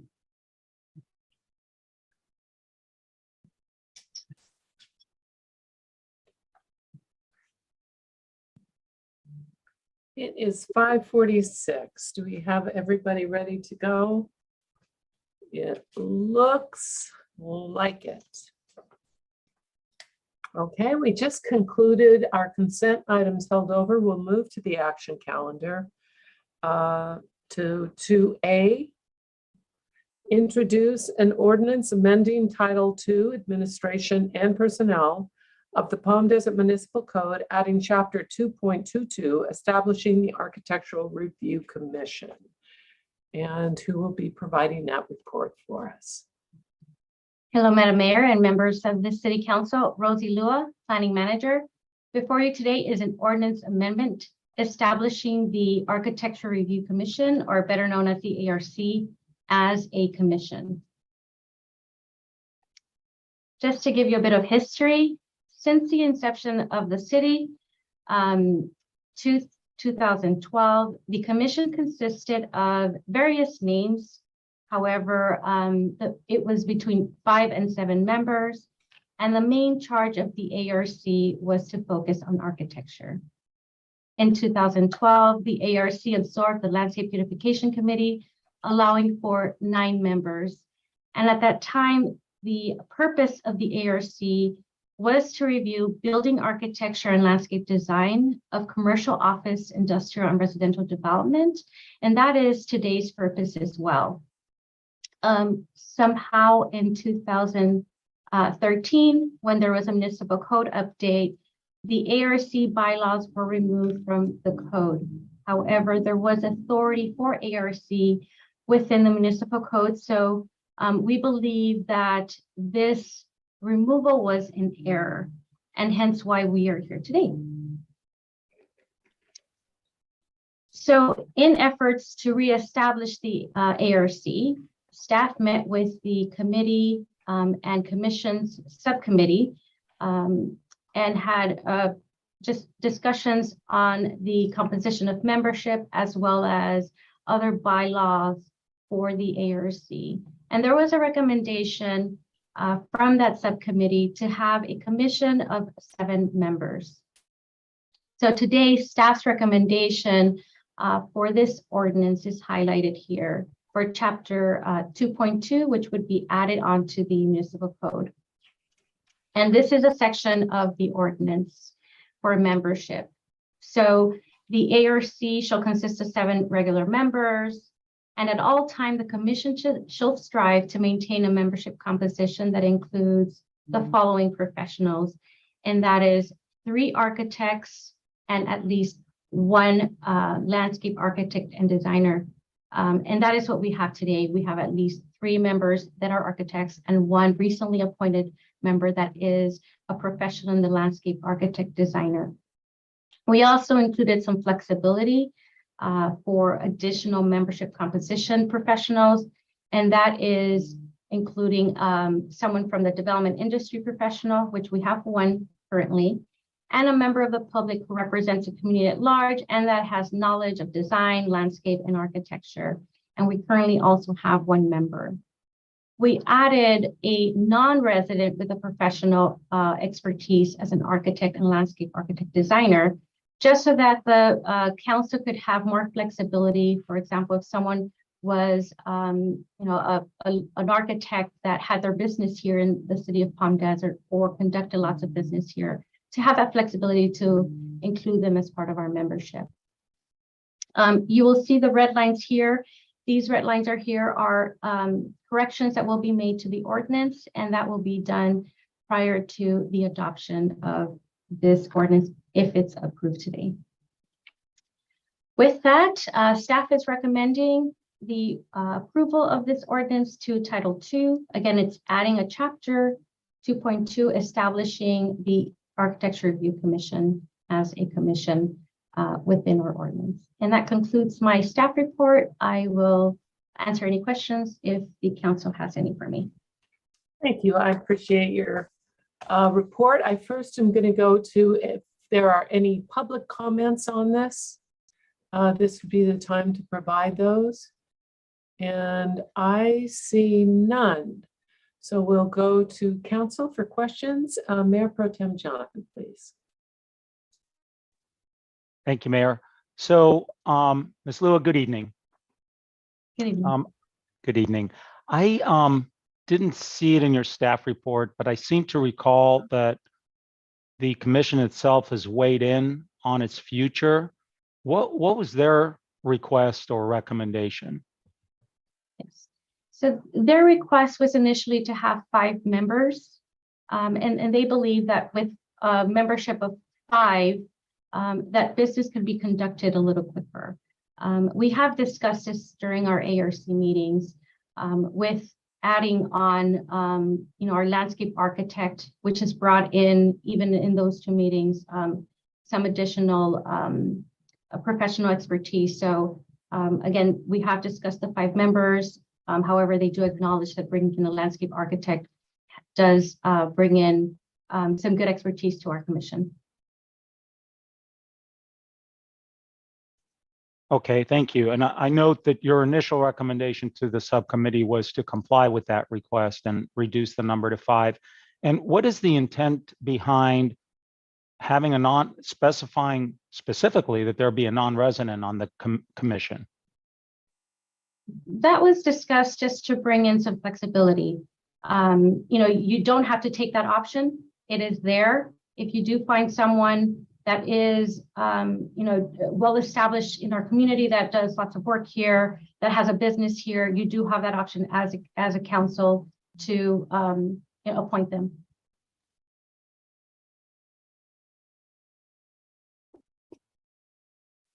There. Councilmember Kelly, please.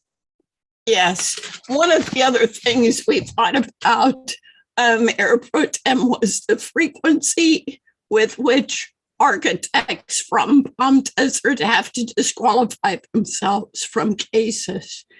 And so the proposed language is not drafted so as to require appointing someone from outside the city, but as Rosie said, just to create that flexibility in case frequency of disqualifications with experience suggests that would be helpful or useful.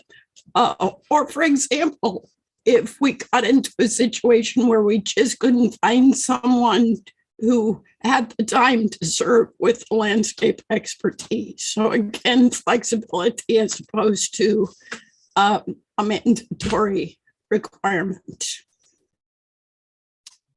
Okay. Yes, Mayor Pro Tem Jonathan, please. Councilmember Kelly, thank you for that. And what was the subcommittee's intent in, as I noted, staff recommendation was to go to 5, but the subcommittee's recommendation is to go to 7. What was your reasoning behind that?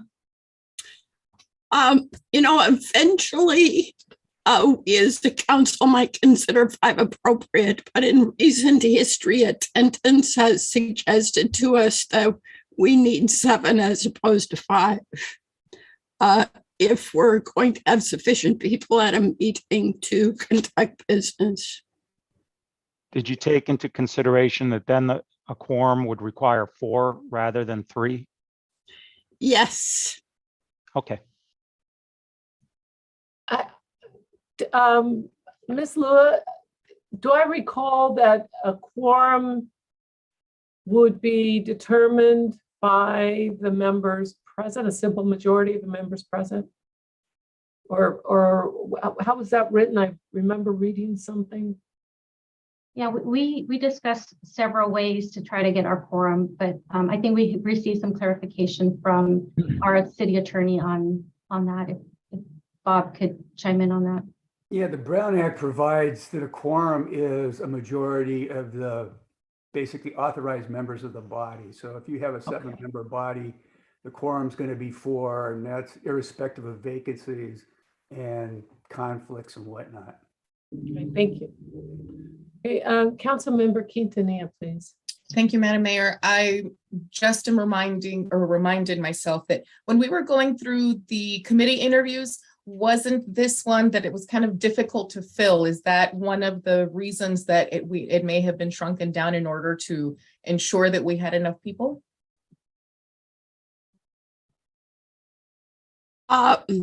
My memory is that we didn't have a lack of applicants for ARC. We had an abundance of riches and made some choices in terms of our top flight. We needed to do some extra recruitment for the landscape expertise because that's not something we had explicitly recruited for in recent history. I think that's what you're recalling. Yes, very much. That was the clarification. I appreciate it. Okay, are there any other questions or comments regarding this issue? Okay, seeing none, I'll entertain a motion, please. I motion to approve. And is there a second? Second. Okay, we have a motion and a second, and so I see now I see Mayor Pro Tem's hand up. Thank you. I was trying to say that.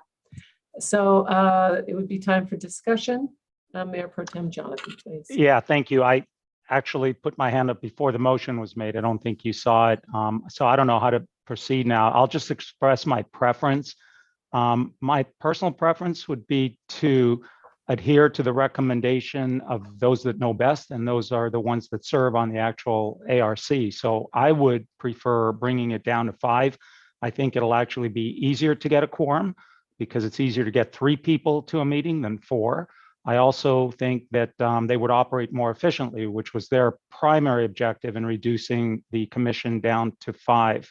If we do that, then rather than specify how many members going to each category, then we could just say that the commission shall ideally include architects, landscape architects, development industry professionals, and so forth, rather than pinning an exact numbers to each category. Thank you. I see our city manager has his hand up, please. Yes, thank you, Mayor. Rosie and I have met with the chair and vice chair recently on this proposed amendment. They were also curious as to the size of the committee, and I think what we're going to ask you tonight is please approve the 7. We have had a heck of a time getting a quorum lately. We are kicking people back. We've had an issue with one of our commissioners conflicted, and it only takes one of them that can't show up, and then we're moving people back again. We need this resolved. If you want to keep studying this down the road, that's great. But you do have currently 6 members now that are on that commission with your last appointee. But I would urge you not to make any changes to this. One conflict and one absence moves us back 2 more weeks, and we are constantly apologizing to developers. Okay, that's persuasive. Thank you. Yeah. Thank you. Okay, we have a motion and a second. Is there any further discussion? Can we have a vote, please? Mayor Pro Tem Jonathan. Aye. Councilmember Kelly. Yes. Councilmember Nestandi. Yes. Councilmember Quintanilla. Aye. Mayor Harnick. Yes. Motion passes 5-0. Thank you so much. Okay, we will now go to B, which is consider amendment to ordinance numbers 13741 and 12581, revising chapter 24.04.060 invasive plant species of the Palm Desert Municipal Code relating to prohibited landscape materials for development, design, and installation. And it looks like Mr. Chavez is with us tonight. Morning, Madam Mayor and members of the City Council. I'm Randy Chavez, Community Services Manager. You have before you an amendment to ordinances 1374, Section 1 and 1258, Section 1, revising Chapter 24.04.06, invasive plant species. The proposed revisions include the addition of noxious and nuisance plants to the existing list of invasive species already prohibited in the city. 2 additions to the list of prohibited species include the rosewood tree and the pencil cactus. Prohibitions have been defined to disallow invasive, noxious, or nuisance plants being planted in the city. Staff anticipate enforcement occurring primarily during plan review of new developments. Existing prohibited species in the city will not be required to be removed due to this ordinance update. With that, I will be happy to answer any questions you may have. Thank you so much. We will go to public comment first, if there's any public comment at all on this item. And I see none. So are there any questions for staff? Okay, are there any comments? Oh, I see. Yes. Councilmember Kelly. My comment is, Mr. Chavez, you do terrific work. And I'm so happy to see this proposal come forward. I'm just glad I'm not an invasive species because I wouldn't stand a chance against you. So I'll be ready to move approval if there is no further discussion. Is there a second? I will second the motion. Thank you. And with a motion and a second, I will say this. I am so happy to see this, which I know many people know. And the pencil cactus too, which is so poisonous. So this is wonderful to see. And this I know is in the best interest of not only Palm Desert, but hopefully this is aligned with the CVAG plant palette, or hopefully they're aligned with us, but this is great. Thank you. And I see Councilmember Quintanilla's hand is up. Thank you, Madam Mayor. I would like to extend my gratitude to Mr. Chavez and the team. When we first met, we did the tour, and those were a lot of my questions about what's sustainable, what's invasive. So I can only imagine how long this has been in the making. So I thank you all for making our city safer and making our long-term plan of saving water and helping the city. So much gratitude to you and your department. Okay, we have a motion and a second. If there is no further discussion, can we have a vote? I motion. Oh, that already happened. So can we have a vote, please? Mayor Pro Tem Jonathan. Aye. Councilmember Kelly. Yes. Councilmember Nistandi. Yes. Councilmember Quintanilla. Aye. Mayor Harnick. Yes. Motion passes 5-0. Thank you so much. Okay, our next is C, award contract to Interwest Consulting Group, Inc. of Paris, California for design and engineering services of Lupin Plaza in the amount of $562,135, project number 810-22. And who will, oh, it looks like Mr. Bowman will be providing us with a. Actually, good evening, Mayor, members of the city. Or Mr. Seah. Eric Seha, Director of Economic Development. I'm actually tag teaming this with Randy Bowman. We want to discuss the Lupine Plaza and the RFP that was out and the potential contract to work with Interwest. If I get the next slide.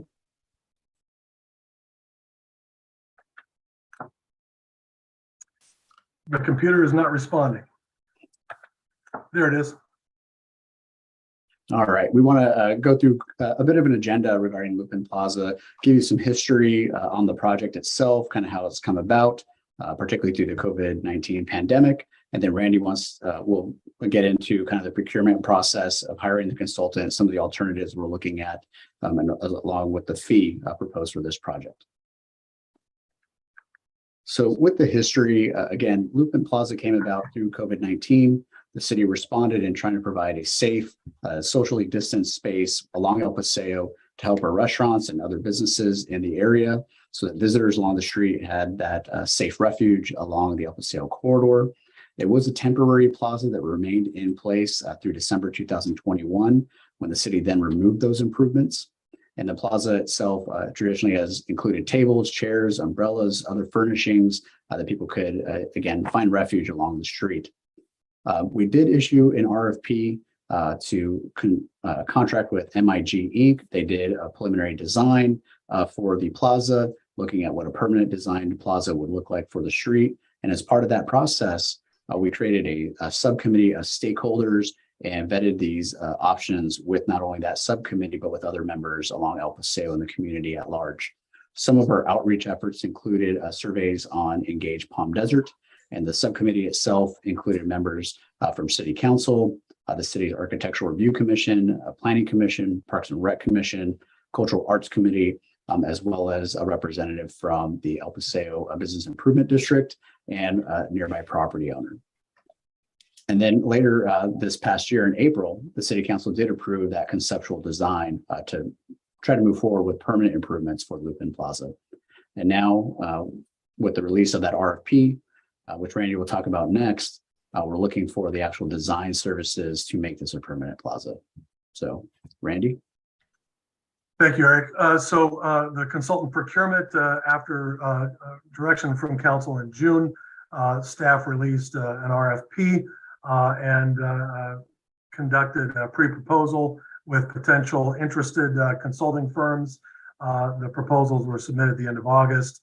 We conducted interviews right before Labor Day and had discussions with the recommended consultant that the evaluation committee reviewed shortly after Labor Day. The evaluation committee consisted of staff members from Public Works and Economic Development. The RFP was constructed with a scope of work that would, the consultant would conduct their work in 2 phases. Phase 1 would be study up to 3 alternative layouts for Lupin Plaza. I'll get into those alternatives in the next couple of slides. Conduct CEQA analysis, traffic study, preliminary engineering, and keep the community engaged along the way. At the conclusion of phase 1, staff would come back to the city council to present that information and receive further direction from city council. If city council wants staff to study alternatives, we would ask for a recommendation or direction from city council on which alternative to then proceed to conduct final engineering on in phase 2. And then the consultant contract that includes construction support, bidding support. Construction support is staying on board to review submittals by contractors to confirm that they conform to the design drawings, and of course keep the community engaged during phase 2. We received by the deadline 2 proposals, one from MIG and one from Interwest. Their information, where they're located, and the amounts that were proposed in their proposals are displayed on the screen. The committee reviewed both proposals and following the interviews is recommending unanimously hiring Interwest Consulting Group for the reasons that are listed in the staff report and as I've elucidated on the screen here. I will say that we had the Interwest proposal, cost proposal, reviewed by a third party who gave us some advice on how to respond and ask for clarifications in the fee proposal from Interwest during our fee negotiations. Ultimately, the third party reviewer recommended that Interwest fee proposal was really the best value and the lowest cost of the 2 proposals that we received. The timeline as proposed by Interwest is a 14-month design schedule. Phase 1 would be completed in the first quarter of next year, and then phase 2 would be completed a little over a year from now. Getting to the alternatives that were provided in the RFP to anyone who wanted to propose included 3 alternatives, and these were the alternatives that were discussed with the city council during the concept stage that led up to the April and June meetings this year. One on the left side is a full closure of Lupin Plaza toward Fred Waring.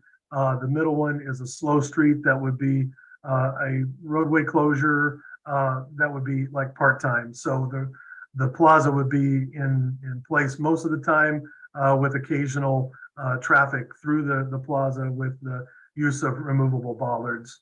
And then lastly, another alternative could be a one-way northbound full-time vehicular access, perhaps closed during special events, but normally that one-way access would be open normally. The fee proposal options. This is some of the direction that we are seeking from City Council tonight. The base contract proposed by staff and the consultant is the $562,135. If council wants to staff and the team to analyze one or more additional alternatives, those costs are displayed in the table. So if council wants two alternatives, then the total design contract would be $579,015. 3 would be the last number, just shy of $596,000. So staff is recommending that council awards the contract to Interwest, either with a contract amount of $562, $579, or $595, as displayed on this screen. That would, when council makes a motion, if you could substitute appropriately the number reflecting what council is directing staff to do. That is the end of my slides, our presentation, and we are happy to answer questions. Okay. I think what we'll do is we'll go to public comment now, and then we will go to questions and comments. So please remember that we would like your name, residence, and please share with us no more than 3 minutes of comments. So we will first go to Monica McElroy. Hi, thank you for having this forum. I haven't attended a council meeting in over 2 years, and boy, did I get a show today.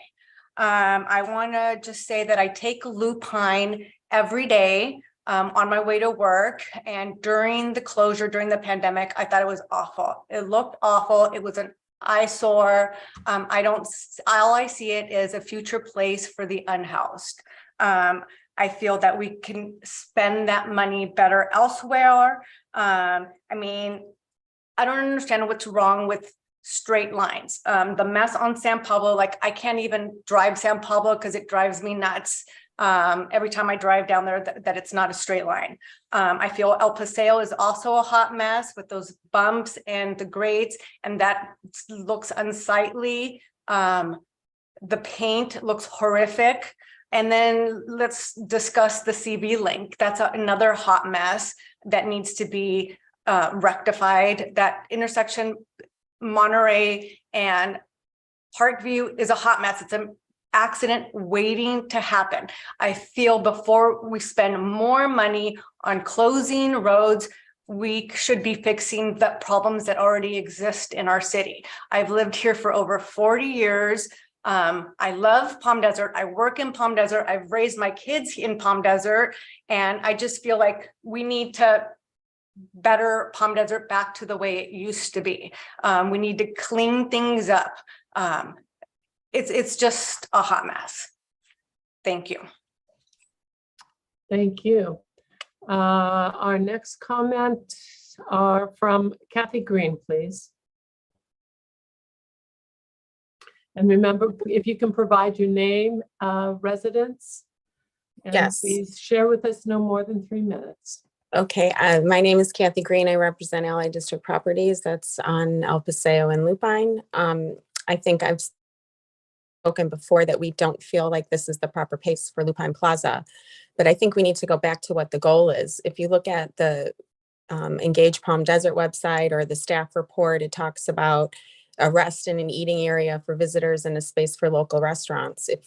It seems like there is a big conversation going on about supporting the restaurants and trying to get them to have permanent outdoor dining. So we feel like it would be the money would be much better used there.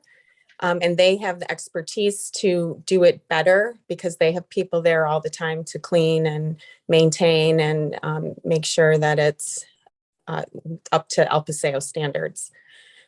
So the question is, should this $4 million be spent on Lupine Lane? It's a lot of money. And I think it would be better served elsewhere, which would, be helping the restaurants, which is a win-win for both. You're helping your local businesses and you're also helping your visitors.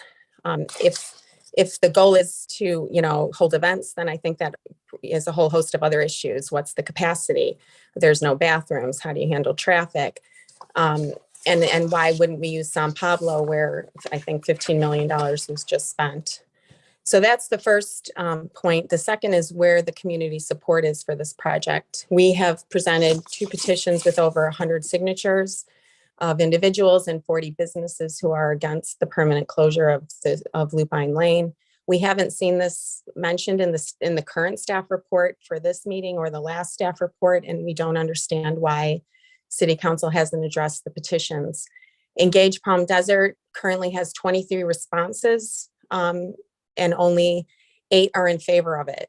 And that's 23 responses in 8 months. So if we have 100 signatures from individuals and 40 businesses, I don't understand how that can't be given some weight. And we don't also understand where the documentation is to support your positive feedback from the MIG consulting report or FG Creative.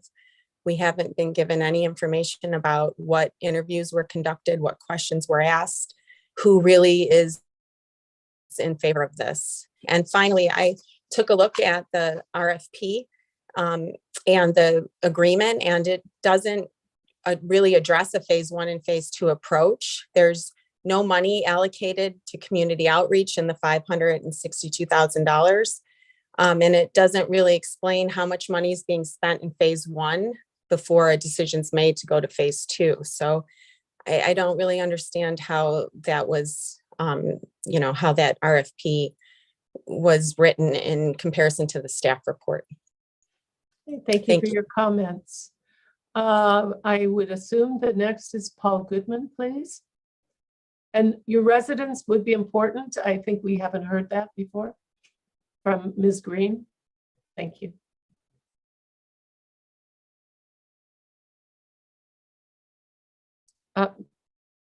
Mr. Goodman, you are muted.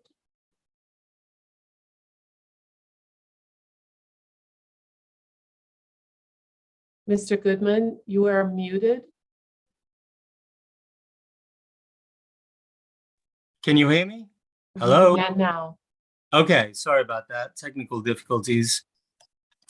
Yeah, so I would, my name is Paul Goodman, Allied District Properties as well, represent El Paseo Square.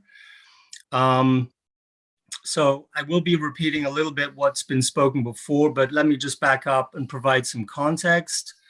As everybody understands, the intention of the city was always to allocate an area in proximity to El Paseo as a resting top when the pandemic started, and that sort of precipitated the effort. I and our team prepared a design for City Council. We sent it to Kevin Swartz to be distributed to City Council back in 2020 for a temporary structure. We went through the effort of preparing a budget of less than $100,000 for the purchase and installation of all items that will be required, including benches, movable planters, seating arrangements for outdoor dining, and frankly, we had no response. The plan also included high-end lighting to be strung across the road and shading and piped-in music. Coda Gallery was also proposing to stage outdoor sculptures. And so I cannot express the urgency at the time. We needed the city to move quickly on closing off Lupine, and we appreciate the effort that they went through. But really, the problem occurred afterwards. So, as was iterated by Monica, what happened afterwards was awful, and no real fault for anybody. It was just a real difficult project to maintain sufficiently. Cleanliness was a problem. Trash was a problem. We have 8 restaurants right there, right on Lupine Plaza. So, cleanliness, trash, and vermin are big issues that we need to maintain. And that just got worse and worse during the pandemic when this temporary closure was up. Other issues are traffic. If you close off Lupine Plaza, what's the plan? Are we going to have a cul-de-sac at the end so that when you've got a trailer, 53-foot trailer coming with a cab that's 73 feet coming from Highway 111 south on Lupine, how do they intend to turn around? when they see, a dead end there. There's not going to be even an option, frankly, to go through our shopping center or even Cobley Square. We've got safety issues I touched on before, loading. Hello? Mr. Goodman, thank you. Can we have our next speaker is Samuel Heaton. Can you give your name, your residence? And please limit your comments to 3 minutes. My name is Sam Heaton, and I'm director of Coda Gallery on El Paseo. I am continuing to voice our objections and support the community positions objecting to the permanent closure of Lupin Lane. Blocking vehicular traffic on Lupin during the pandemic caused major problems with traffic flow and customers' ability to access area businesses, as well as preventing parking and delivery access. Coda Gallery's business suffered as a result. Please do not close Lupin Lane. That said, I am amazed at the exorbitant $4 million proposal to improve 7,000 square feet of pavement, a half block, which doesn't even include a building. That same $4 million could benefit Palm Desert residents, visitors, and retailers by making El Paseo itself more walkable, providing shade trees and seating, and by slowing down speeding traffic on El Paseo, which is a daily safety problem. Unfortunately, these benefits were all part of a previous plan which did not move forward. I respectfully urge the City Council to listen. Please listen to the substantial number of businesses, residences, and other stakeholders who have voiced their objections to closing Lupin Lane. Please move to prevent this costly mistake. Thank you. Thank you. Are there any other members of the public who would like to speak to this issue? Anyone else at all? Okay, I see none. So the time for public comment is now over. Are there any questions from the council for our staff? Yes, Mayor Pro Tem Jonathan, please. Thank you, Mayor. So that $4 million price tag is just it's kind of hard to get your arms around that, I mean, and I think we've talked about it, so I'm going to accept it. My question to staff is, in the proposed contract, whether it's in phase 1 or phase 2, do we have any kind of value engineering, AKA cost reduction services that might, for a change, pleasantly surprise us with a lower cost than originally budgeted? The consultant will be tasked to generate several versions of the cost analysis, cost estimating for the project. They'll be refined as the project proceeds, and that would include value engineering exercises. Okay, so we talked about, for example, there's an array of materials that can be used, some more expensive than others. That's what you're referring to, those kinds of opportunities? Yes, sir. All right, thank you very much. Okay, thank you. Questions? Councilmember Kelly, please. Yes, just to follow up on that question, if we were to say to the contractor, what we looked at before is pretty much a Tesla approach. We also want to look at a Chevy Bolt approach. Could that degree of alternative come within the scope of this contract? Or should I infer from the exchange you just had with Mayor Pro Tem Jonathan that it's a matter of trimming here or trimming there? Do we have the opportunity within this contract to say $4 million is scaring us? So really show us what we get for that. show us what $4 million gets and show us what 2 gets. I think that was some direction that we would crave from the city council. If you want us to explore, say, I drive a Chevy Bolt, by the way, I just bought one, and it's a very good car. And we could certainly include that in the efforts that the consultant would be working on. I think we would want that direction.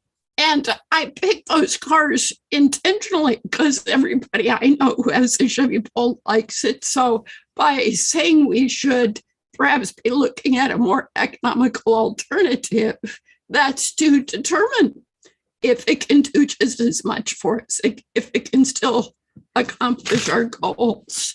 The other question is, and I apologize if I should have been able to figure this out from looking at the scope of work language, but I didn't.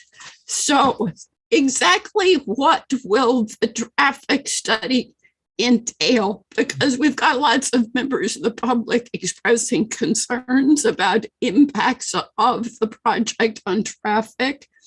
What will this traffic study entail? Sure, ma'am. So depending on the alternatives that council wants us to study, alternative layouts for the plaza, such as those that we displayed on the screen, the traffic impacts would be studied to determine, like, if it's a full closure, how would that impact the abutting roadways, driveways, private properties? That's a typical analysis that's done, say, during the CEQA analysis or any other kind of a capital improvement project. What if? So if council wants us to study 1, 2, or 3 alternatives, we would apply those same study efforts. If it's a one-way northbound option that council wants us to study, we would examine and model what those impacts could be to the surrounding public and private network. Also, I would add too, I remember from the concept presentations, concerns about loading zones, pickup drop-off, and that also would be looked at, along with any impacts to parking on the streets. Okay, Councilmember Quintanilla, please. Thank you, Madam Mayor. My question for Mr. Bowman is, first, correct me if I'm wrong, if when we first started discussing this, we had established that there are no public restrooms along all of El Paseo with the exception of the gardens. I'm going to defer to Mr. Sayad to confirm that. That's correct. Okay, so my follow-up question, thank you very much for answering that, Mr. Seja. As we look at redesigning, shaking it up, whatever this will be, could we possibly have additional restrooms, and what would the cost be to appease some of the concerns of the residents and home and business owners? That is something we can include in the work that the consultant is doing. I know that we asked for in the proposers from the proposers to think about the possibility of restroom facilities, and I think a challenge will be, say, connections to water and sewer, as well as how they're located, situated. So we are planning to look at those, but if council wants to provide some further clarification or direction on any specific elements you want studied about that, we'd be happy to include that in the efforts by the consultant. Thank you. Are there any other questions? I have one quick question on it was the middle one with I think you called it Slow Street, maybe? Did that have access to the loading dock for the business that is on the northeast corner? The concept shows like a very narrow vehicular access that I think it would be surrounded by wider pedestrian gathering areas. So I think my first inclination is there probably is not room in that, as it was portrayed, room for a loading dock right there within the limits of that slow street vehicular access way. But if council wants us to add anything to the scope to be sure that we study that, we'll certainly be happy to do that. Okay, thank you. Are there any other questions? Okay, how about comments now? Any comments regarding this? Yes, Mayor Pro Tem Jonathan. I guess I'll go first.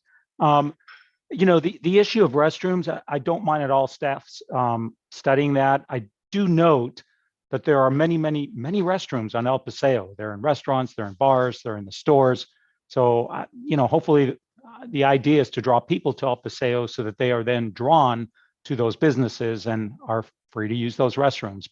But I see the advantages of public restrooms and the disadvantages. So I think it's worthy of study. And to that point, you know, I heard a couple comments that, you know, where some of our stakeholders are hoping that we will listen. I've noted this before. Listening is different than agreeing. And I'm pretty certain that we all listen to comments that we receive from staff, from the public, from stakeholders, from businesses. But sometimes listening doesn't equal agreeing. So in this case, from my personal perspective, I think creating an urban park is something to be celebrated. I think Lupine Plaza, as we envision it, is part of our strategic plan. It is part of Envision Palm Desert. It is intended to assist the businesses on El Paseo, to make El Paseo even more special than it already is, and to enhance its stature for the future. We've always looked at El Paseo as a walkable street, and walkability is enhanced by a place where one can sit down, take a break, and maybe consume something from one of the local restaurants or bars or whatever. I also want to note that in an attempt to test drive the concept of Lupine Plaza, we put something up temporarily. Staff was amazing. They did it so quickly, but it was never meant to be a vision of everything that Lupine Plaza could be. And what we will have there, I hope, in the future will be vastly different from the very quickly assembled test run that staff put together so amazingly. So please hold judgment on until you see the final product. And finally, I really like Councilmember Kelly's suggestion that you know, we look at a couple of significantly different cost-wise, different alternatives, because I mean, $4 million, you know, and I heard somebody say it's 7,000 square feet. If you build a luxury home on a 7,000 square foot lot, you're going to pay less than half of that. And this isn't a home. This is essentially a park. So I hope that we can do it for less. But I've also come up against this in the past, and I understand that sometimes as a city, things just cost a lot more. I get that. So in terms of comments, for all those reasons, I would be in favor of moving forward with staff recommendation and limiting the contract to the first design concept with no streets running through it. This needs to be an urban park. Thank you.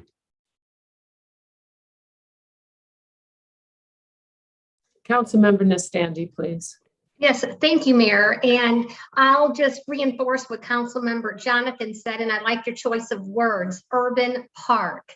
And this is what this space is going to be. It's going to be a beautiful space. It fits in with our goals of making El Paseo more walkable. And it is a great plan. We've had community outreach on it since last spring. And we did do a demonstration. We've asked for feedback, and I know people that submitted letters of support directly to the city email address. And I know it sounds like a lot of money. It is a lot of money, and I do believe though it fits into the image of Palm Desert. We are striving to make it a destination place, and it will benefit El Paseo and all the visitors as we move forward. Thank you. Thank you. Councilmember Quintanilla. Thank you, Madam Mayor.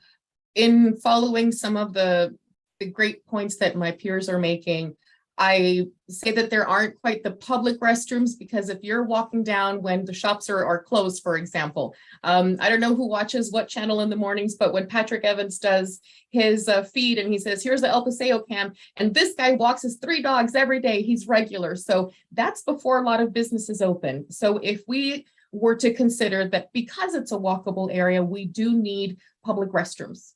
And I think when we first considered it, we talked about, I think it was called the Portaloo. And I think that that had a lot of beneficial options if we looked at the reports from the cities that used them. My other point to make is that as we look at restaurants that are there, if we have this plaza open, they could stay open later and make additional revenue. And that's one of the things that we talk about, making an experience-based feature in the city. That would be a great place for people to hang out while they're waiting for others to get there and then gather to where they're going to go have dinner. I think that it is a great addition to the city. And I think we have to look at where we're going forward. And the big challenge is, I mean, we're looking at 50 years.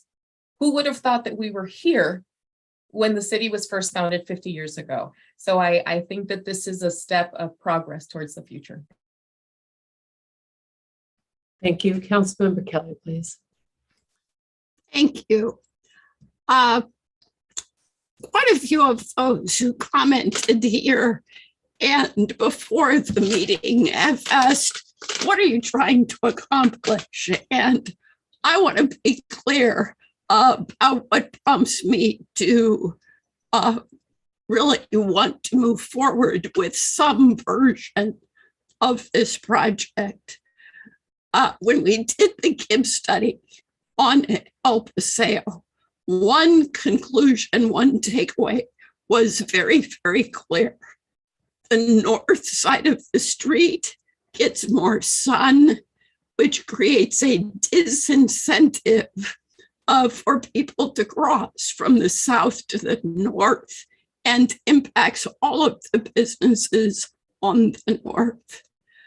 To my way of thinking, creating a gorgeous, attractive area for people to sit down and rest is an optimal way to attract people to the north side of the street. And I would hope positioning it at Lupin at the gateway of El Paseo Square would introduce lots of visitors to the existence of all of those businesses there. Residents might be aware of its presence, but visitors who perhaps park in the gardens and start their walk of El Paseo on the south side won't necessarily know about all these great fast casual dining options and shopping options. So I see the project and the placement of the project as ultimately having so much potential to help the city, help our visitors, and help all of the businesses who are contributing to this conversation. Now, how would I suggest moving forward? Yes, first of all, let's explore whether this is a good location for public restrooms. If it's not, because of space, plumbing, or whatever, we can certainly invite staff to look for a better location. Maybe there's a good spot on President's Plaza. We sure as heck know the plumbing's there backwards and forwards. So yes, let's explore whether this is a good location. And my appeal to my colleagues is this: given the scope of what we're spending, let's spend the $50,000 to fully explore and understand alternative 1 and alternative 2. It is absolutely inevitable in all human dealings that no matter how much effort you go to involve people in a conversation and get their opinions, as time goes by and things get more serious, more people will get engaged with strong feelings. we have more people engaged now with strong feelings and with real stakes in the outcome than we did when our original design was approved. So we want this ultimately to be a project that everybody's excited about at the ribbon cutting. We want Ms. Green and Mr. Goodman to be just as excited as Mayor Pro Tem Jonathan when he comes back for that ribbon cutting. Let's spend the $50,000 to fully explore options 1 and 2 to see how far they get us. So I would favor moving this forward with the staff proposal that includes the 2 alternatives, with a further request to see if there is a more economical option in each of these categories, and to explore suitability for public restrooms. Okay, thank you. Mayor Pro Tem Jonathan, please. Thank you, Mayor. So listen, those are cogent points that Councilmember Kelly makes. I have a slightly different perspective. I think in this case, it's not as important to please everybody as it is to do the right thing. And to me, a park with a road running through it is not a park. It's kind of a two-sided green belt or something. In my mind, it would so diminish the vision that I have for Lupine Plaza as to make it a non-starter.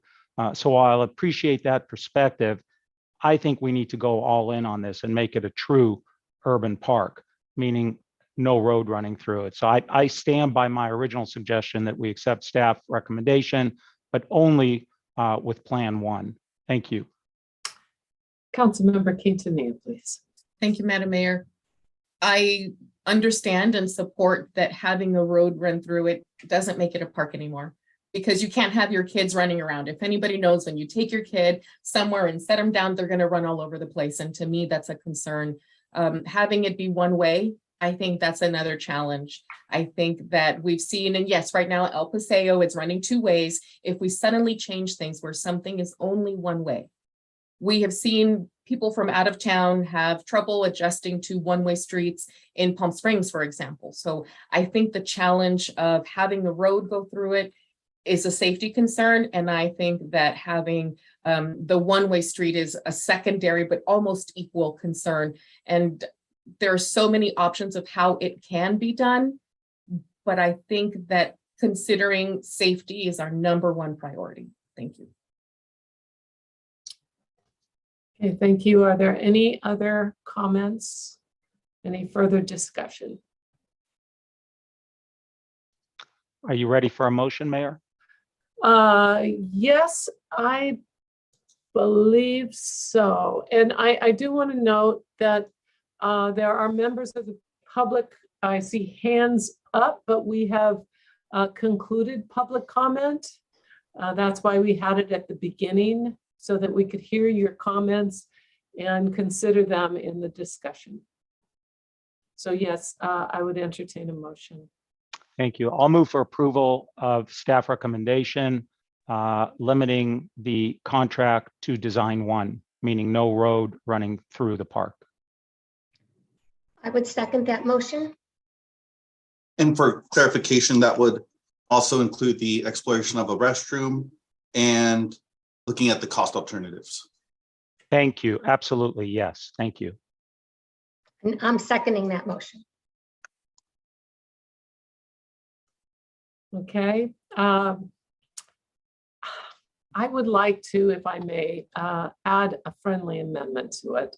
And you can say yay or nay, but I think it is worth looking at the slow street, not necessarily in the middle of the street, perhaps on the side of it. And I hear all the points and they all make sense to me. But as we go through our studies and we find whatever we do find, one may make more sense than the other. And so for that reason, would I put it in the middle? No.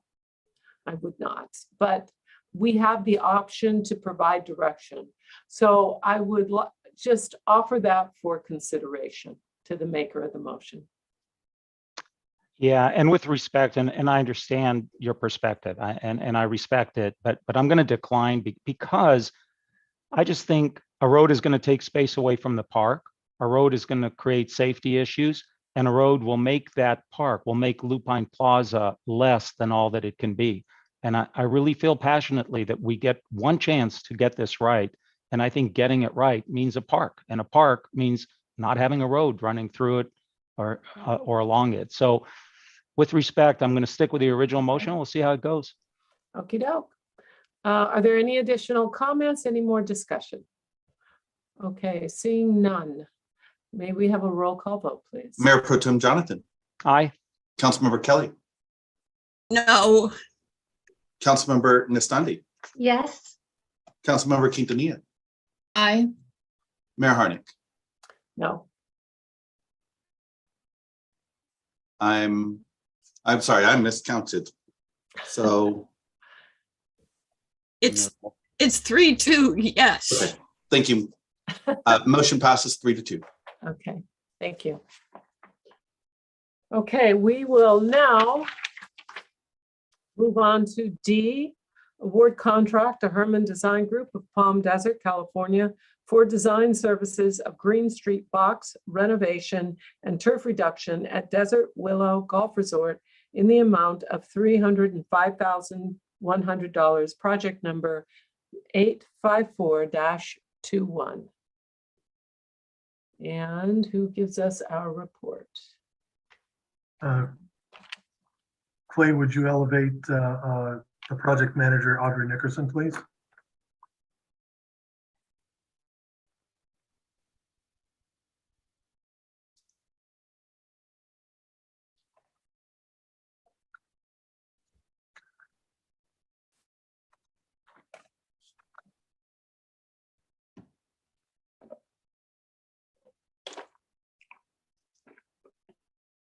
So are we waiting for Miss Nickerson? Yes, we are, ma'am. Oh, there she is. Okay, good. Great, thank you. Evening, sorry that took a minute. Today we would like to recommend the award of the design contract to Herman Design Group for the greens and tee box renovation and turf reduction project at Desert Willow Golf Resort. The project is made up of two main components, as the title suggests. The first component includes the expansion and servicing of greens and relocation of several tee boxes at the Firecliff Golf Course to improve the playability of the course. These improvements are based on recommendations that were set forth in the Capital Improvement Master Plan prepared by the golf course architect, Herdzan Golf, in 2014. The second component includes removal of approximately 24 acres of turf along the perimeter of the Firecliff and Mountain View golf courses, and installation of drought-tolerant landscaping. The turf reduction component is a requirement for the desert surf developer to mitigate water demand associated with that development. Staff added the turf reduction component to the existing greens and tee box renovation project in an effort to minimize disruptions to operations at Desert Willow associated with construction, and to deliver a cohesive landscape design. In response to our RFP for design services, we received 3 proposals. The selection committee included myself, the course architect, and a Desert Willow representative. We evaluated the proposals and reached out to references that were provided, and Herman Design Group was selected based on their strong project understanding and approach, their detailed breakdown of the 2 major components, also broken down by golf course, and the positive feedback received from other public agencies they've completed projects for locally. The total design cost is $305,100, and to provide maximum flexibility for scheduling and to identify the costs associated with the turf reduction, the detailed cost breakdown the detailed cost is broken down for each golf course and each project component. So the desert surf developer would be responsible for all costs to design and implement the turf reduction improvements, and we would track that throughout design and construction. Ultimately, construction of the fire cliff improvements, and that would be the greens and tee box renovation, need to commence in June 2023 and be completed by October 2023 to avoid closures during season. If Desert Surf is ready to move forward at that time, the turf reduction would be included as part of the construction project. Otherwise, the turf reduction improvements would be delayed until the development moves forward and funding's made available, or the city decides to allocate funding for those improvements. That concludes my presentation. I'm happy to answer any questions. Thank you so much. Are there any public comments on this issue? And I see none, so are there any questions of staff?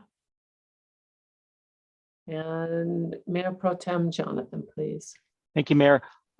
Two questions, Ms. Nickerson. Number one, and I have a great deal of respect for the Herman Design Group, but I'm not sure, I mean, this is a very golf-centric contract, and, you know, golf courses are very unique when you talk about, you know, tee boxes and greens and so forth. I didn't see whether or not Herman Design Group has specific experience in the golf industry. Do they? They do not have experience designing golf courses, but they do have the irrigation specialist, which is a large component of the project that is a sub-consultant on their team, is the original specialist that has worked at Desert Willow in the past and has a relationship with our architect and Desert Willow staff. And also we have the original golf course architect under contract to assist during design and construction of the project. So they would provide additional architectural support as we move through the design process. Were representatives from Kemper Sports part of the evaluation committee?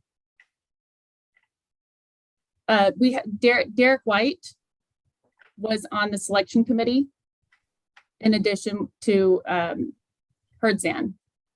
Okay, and there were no concerns raised at that time about the lack of specific experience. Okay, and then the second final question really is, I did note that Project Links came in at almost half the cost. They were not selected primarily for what reason? When we looked at their understanding of the project, it was incomplete. They did not include all of the improvements that were included in the master plan. So that price would have changed if we had gone into negotiations with them. Thank you, Ms. Nickerson. Good job. Thank you. Thanks. Are there any other questions or comments? Okay. You know, I did note that that Herman Design did talk about some golf. Maybe I'm misunderstanding, but it says including golf courses and shows Oak Quarry 18th hole. So I think they have done some, and that's probably why Mr. White supported them, I would assume. But their team looks proficient. Yes, Councilmember Kelly. Yes, I greatly appreciate staff's work on this, and especially coordinating the prospect of desert surf turf reduction and also making contingency plans in case that doesn't happen. So if there are no other comments, I will move to approve. Great. Is there a second? I'll second the motion. Thank you. We have a motion and a second. Can we have a roll call vote, please? Mayor Pro Tem Jonathan. Aye. Councilmember Kelly. Yes. Councilmember Nistandi. Yes. Councilmember Quintanilla. Aye. Mayor Harding. Yes. Motion passes 5-0. Thank you very much. Okay, we will now move to public hearings. Let me put that over there. Approve, A is approve an amendment to general plan amendment 21-0002. That's GPA 21-0002. There's an extra zero there. For readoption of the city's sixth cycle housing element 2021 through 2029 in accordance with the California Department of Housing and Community Development HCD guidelines. And we will have a staff report, please. Yes, good evening, Honorable Mayor, members of the City Council. The housing element is a state mandated plan that identifies the city's housing needs. The plan is for an 8-year period. The sixth cycle housing element is for the planning period of 2021 through 2029. Before I continue, I just want to give a quick brief overview of the timeline that brought us here today. Staff initially commenced the review of the plan, the update, and together with our consultant, Terranova, back in 2021. The plan itself and the analysis was brought to the City Council for approval after having been completed for adoption on March 10th, 2022. After having the plan approved, we went through and staff submitted to HCD the plan. On June 2nd, we received comments from HCD regarding some additional revisions that were necessary to the plan itself. Staff conducted a study session with City Council with regards to the proposed revisions in order to meet in response to the HCD comments. On July 18th, the revised housing element was submitted to HCD, and we received a conditional letter from HCD on August 11th. On September 6th, staff brought to the Planning Commission for a recommendation of approval of the revised housing element for readoption, and they recommended approval. Today, September 29th, we are here reconsidering the readoption of the revised housing element. And we anticipate that if approved today, we will hopefully receive certification of our plan in December. The housing element plan is the only plan as part of the general plan that requires certification, and it must receive it from the Department of California Housing and Community Development, which is HCD. I'm going to turn it over to Rosie Lua, Planning Manager, to go over the details of the actual revisions that have taken place and through this timeline. Thank you. Thank you, Jessica. And good evening again, Honorable Mayor and members of the City Council. I will take you through those revisions that took place to address the June 2nd letter from HCD. The revisions to the housing element included additional analysis and data related to housing needs, resources, and constraints. It revised the housing policy programs, and that was to demonstrate a stronger commitment that was required by HCD. That was one of their comments. However, no additional programs were added or deleted as originally approved on March 10th. There was also a request to revise our housing opportunity sites, and that included site A, F, and we added site I and J to meet the need. And I will go through those in my next slide. So the revisions on the sites included site A, which is our site here. It originally allocated 200 units for affordability, and HCD deemed this site unsuitable for funding sources available for lower income units. The 200 units are included in our housing element, however, not within the affordability component. Site F received a reduction from 326 units to 150 units. This allocation reduction has been discussed with the property owners of site F and have deemed it acceptable. And then we've added site 5, which is within our 170 And that is the University Neighborhood Specific Plan. That is our 170 acres that's owned by SARTA. We've allocated 2 sites, and that is Site I with 5 acres, 110 units, and Site J for another 5 acres, 110 units. And as you know, SARTA properties have to be offered first to affordable housing, and that those 2 areas had the density that HCD would approve. Again, these are sites that have been reviewed and conditionally approved by HCD as well. With that, staff is recommending approval of these revisions so that we can move forward with the readoption of our 6th cycle housing element, which is our last step in order to receive certification of this general plan element. If you have any questions, we are here to answer them. We also have Nicole Christ. She is the consultant that was hired with Terra Nova Planning and Research. She helped produce the document as well as has taken us through the revisions and the adoption process with HCD. Thank you very much. Thank you. Okay, I just want to remind everyone this is a public hearing. So let's start. Are there any questions from council for staff? Yes, Councilmember Kelly. Yes, thank you.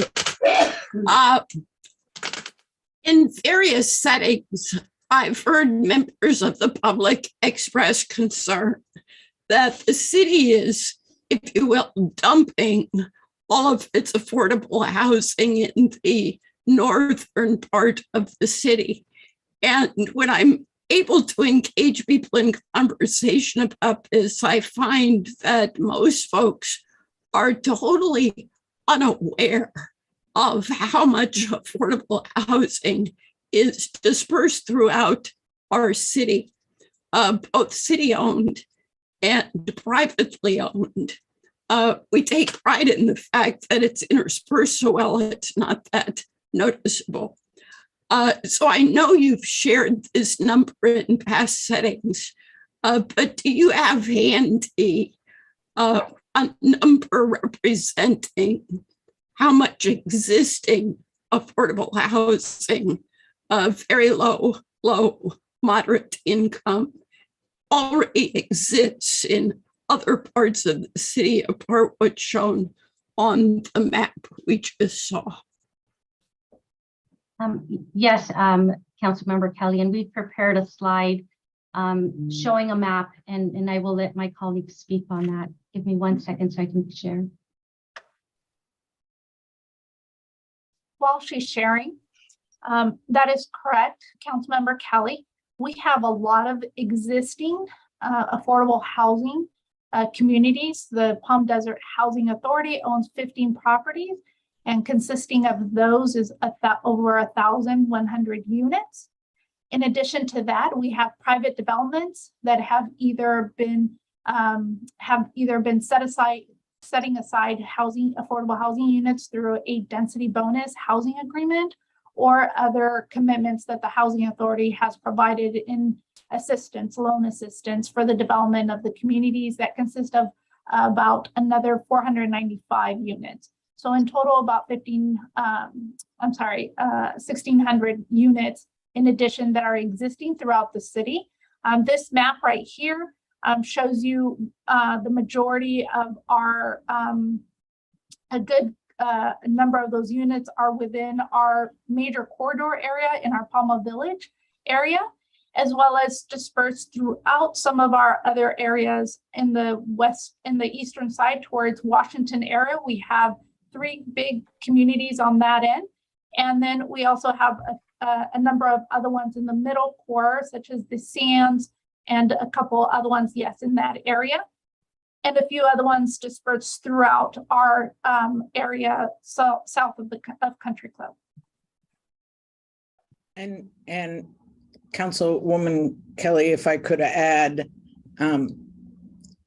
there are two points that are reality points. One is that there is no land left south of Country Club, unless the city wants to consider redevelopment with a little r of existing development in the city.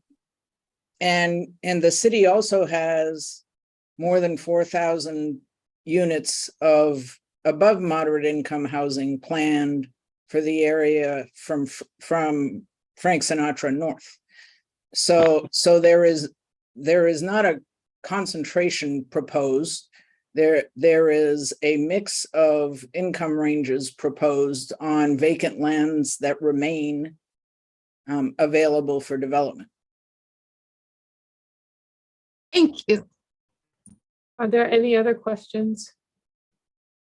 Okay, I see none. I have a quick question, and it's not huge, but why did HCD determine that the 200 units that are north of Dinah Shore and west of Monterey, why did they determine those are not suitable for funding sources?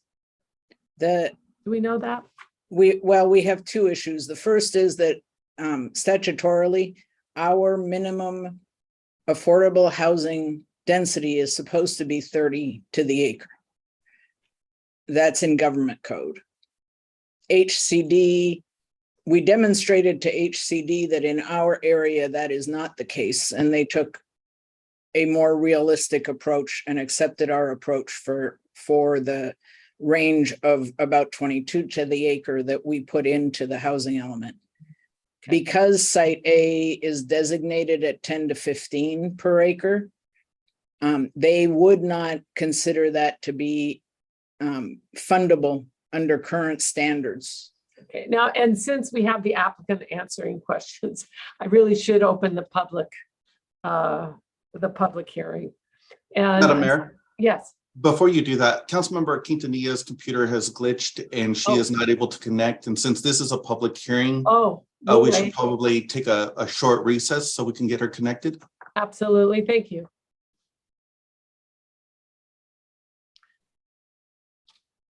So we will wait for, we will wait for Councilmember Quintanilla, however long it takes. Or are we taking a little break perhaps? Well, if we would like, that sounds like a fine idea, Mayor Pro Tem. It's 7:08. Why don't we come back at 7:15? Is that okay with everyone? Okay, great. We'll see you back at 7:15 and keep our fingers crossed for Councilmember Quintanilla.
Sorry for the delay, folks. Can you hear me? We can hear you. We can hear you. Very much. Okay, we have 1 more minute. We will, let's see, give everybody that minute. Clay to the rescue. Yeah, that explains so very much why he was our honoree the other night at the chamber. The techno wizard. Okay, it is 7:15. Is everyone ready to come back and finish up?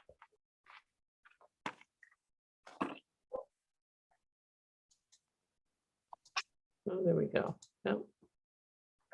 Okay. All right, so I did, because we do have Ms. Chris to answer your question, I did open the public hearing. And I do have to ask, did all council members have their questions answered? Okay, so then we are in the public hearing. And is there anyone from the public who would like to comment on this item?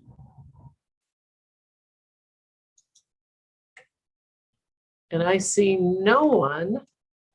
So I will go ahead and close the public hearing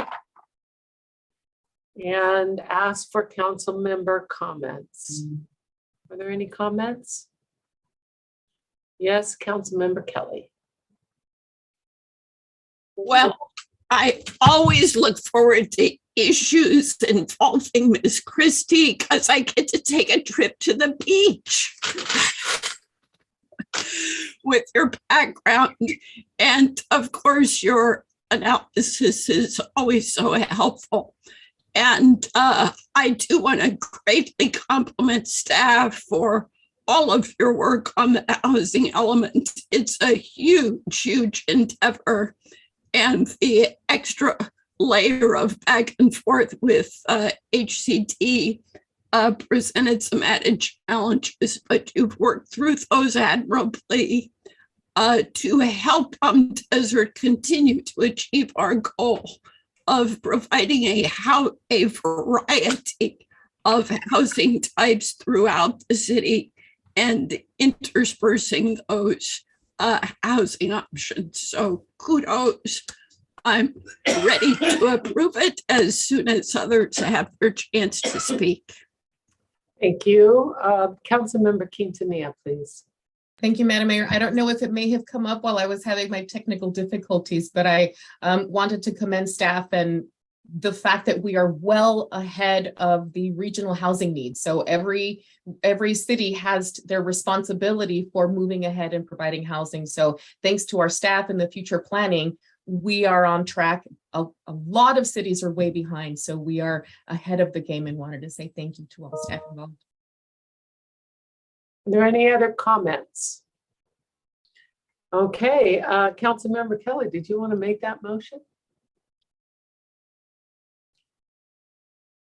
Yes, thank you. I move to approve. Is there a second? I'll second the motion. Thank you so much. Can we have a roll call vote, please? Mayor Pro Tem Jonathan. Aye. Councilmember Kelly. Yes. Councilmember Nestandi. Yes. Councilmember Quintanilla. Aye. Mayor Harnick. Yes. Motion passes 5-0. Thank you so much. Okay, we will now move to, let's see, where are we? We're at 2. Adopt a resolution approving the issuance of the bonds by CMFA for the benefit of Palm Desert Pacific Associates, a California limited partnership, parenthetically the borrower, a partnership of which Pacific West Communities, Inc., parenthetically the developer, or a related person to the developer is the general partner, to provide for the financing of the project. Such adoption is close. Did I do that right? Madam Mayor. I so messed up. Thank you. No one spoke up earlier. You let me go that far? Come on. Okay, so I'm going to go back to B. Thank you. Approve a proposed plan for bond issuance at the California Municipal Finance Authority for the Battaglia Apartment project located on the south side of Gerald Ford Drive, east of the Palm Desert Sheriff Station, identified as the approximate plus or minus 11.94 acre portion of APN 694-310-006. That was so much easier. Can we have a report, please? Yes, good evening. Jessica Gonzalez, Housing Manager. We are here this evening to conduct a public hearing pursuant to the Federal Tax Equity and Fiscal Responsibility Act, or as everyone refers to, TEFRA. TEFRA requires that a public hearing be held by the governing body of the jurisdiction in which this project, Battaglia Apartments, will be financed with tax-exempt financing.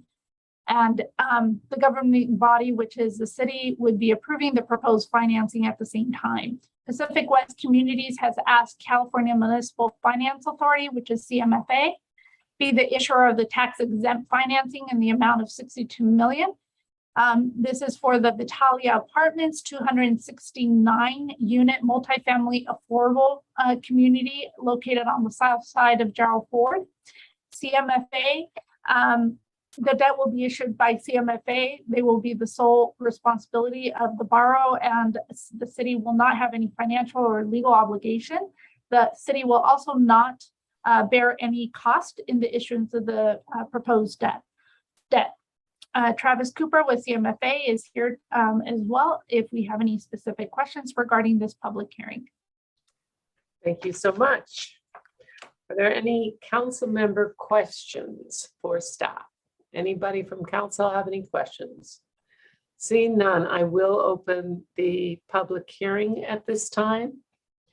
And did the applicant wish to speak? And I see no hands up. Are there any members of the public who would like to comment on this? Either in opposition or in support? And seeing none, I'll close the public hearing. And then are there any council member comments? Move approval. Second. May we have a vote, please? Mayor Pro Tem Jonathan, Aye. Councilmember Kelly, Yes. Councilmember Nistandi, Yes. Councilmember Quintanilla, Aye. Mayor Harnick. Yes. Motion passes 5-0. Thank you. Now I'll go to C, approve a proposed plan for bond issuance by the California Statewide Communities Development Authority for the Gerald Ford Apartment Project located at 75580 Gerald Ford Drive, Palm Desert. Can we have a staff report, please? Yes, before you as well, this is another public hearing to meet the TEFRA requirements. And this is for the Gerald Ford Apartments. This is a separate community that was also awarded 4% tax exempt bonds allocation for $55 million. This is a 150 unit multifamily rental housing community. And the issuer for this debt will be, as noted, California Statewide Communities Development Authority. I'm happy to answer any questions. Okay, are there any questions for staff from the council? Okay, I see none, and I will go ahead and open the public hearing at this time. Are there any comments from the public or from the applicant? And I see none, so I'll go ahead and close the public hearing. Are there any comments regarding this issue? Okay, seeing none, I'll entertain a motion. I motion to approve. I second. Second. Third. We got lots of motions and lots of seconds. Paper, rock, scissors. Rock, paper, scissors. Can we have a roll call vote, please? Mayor Pro Tem Jonathan, Aye. Councilmember Kelly, Yes. Councilmember Nistandi, Yes. Councilmember Quintanilla. Aye. Mayor Harnick. Yes, Motion passes 5-0. thank you so much. Okay, are there any more information items? Seeing none.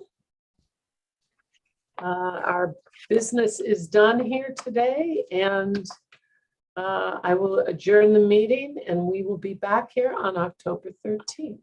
Thank you all for your work tonight. Good night, everyone.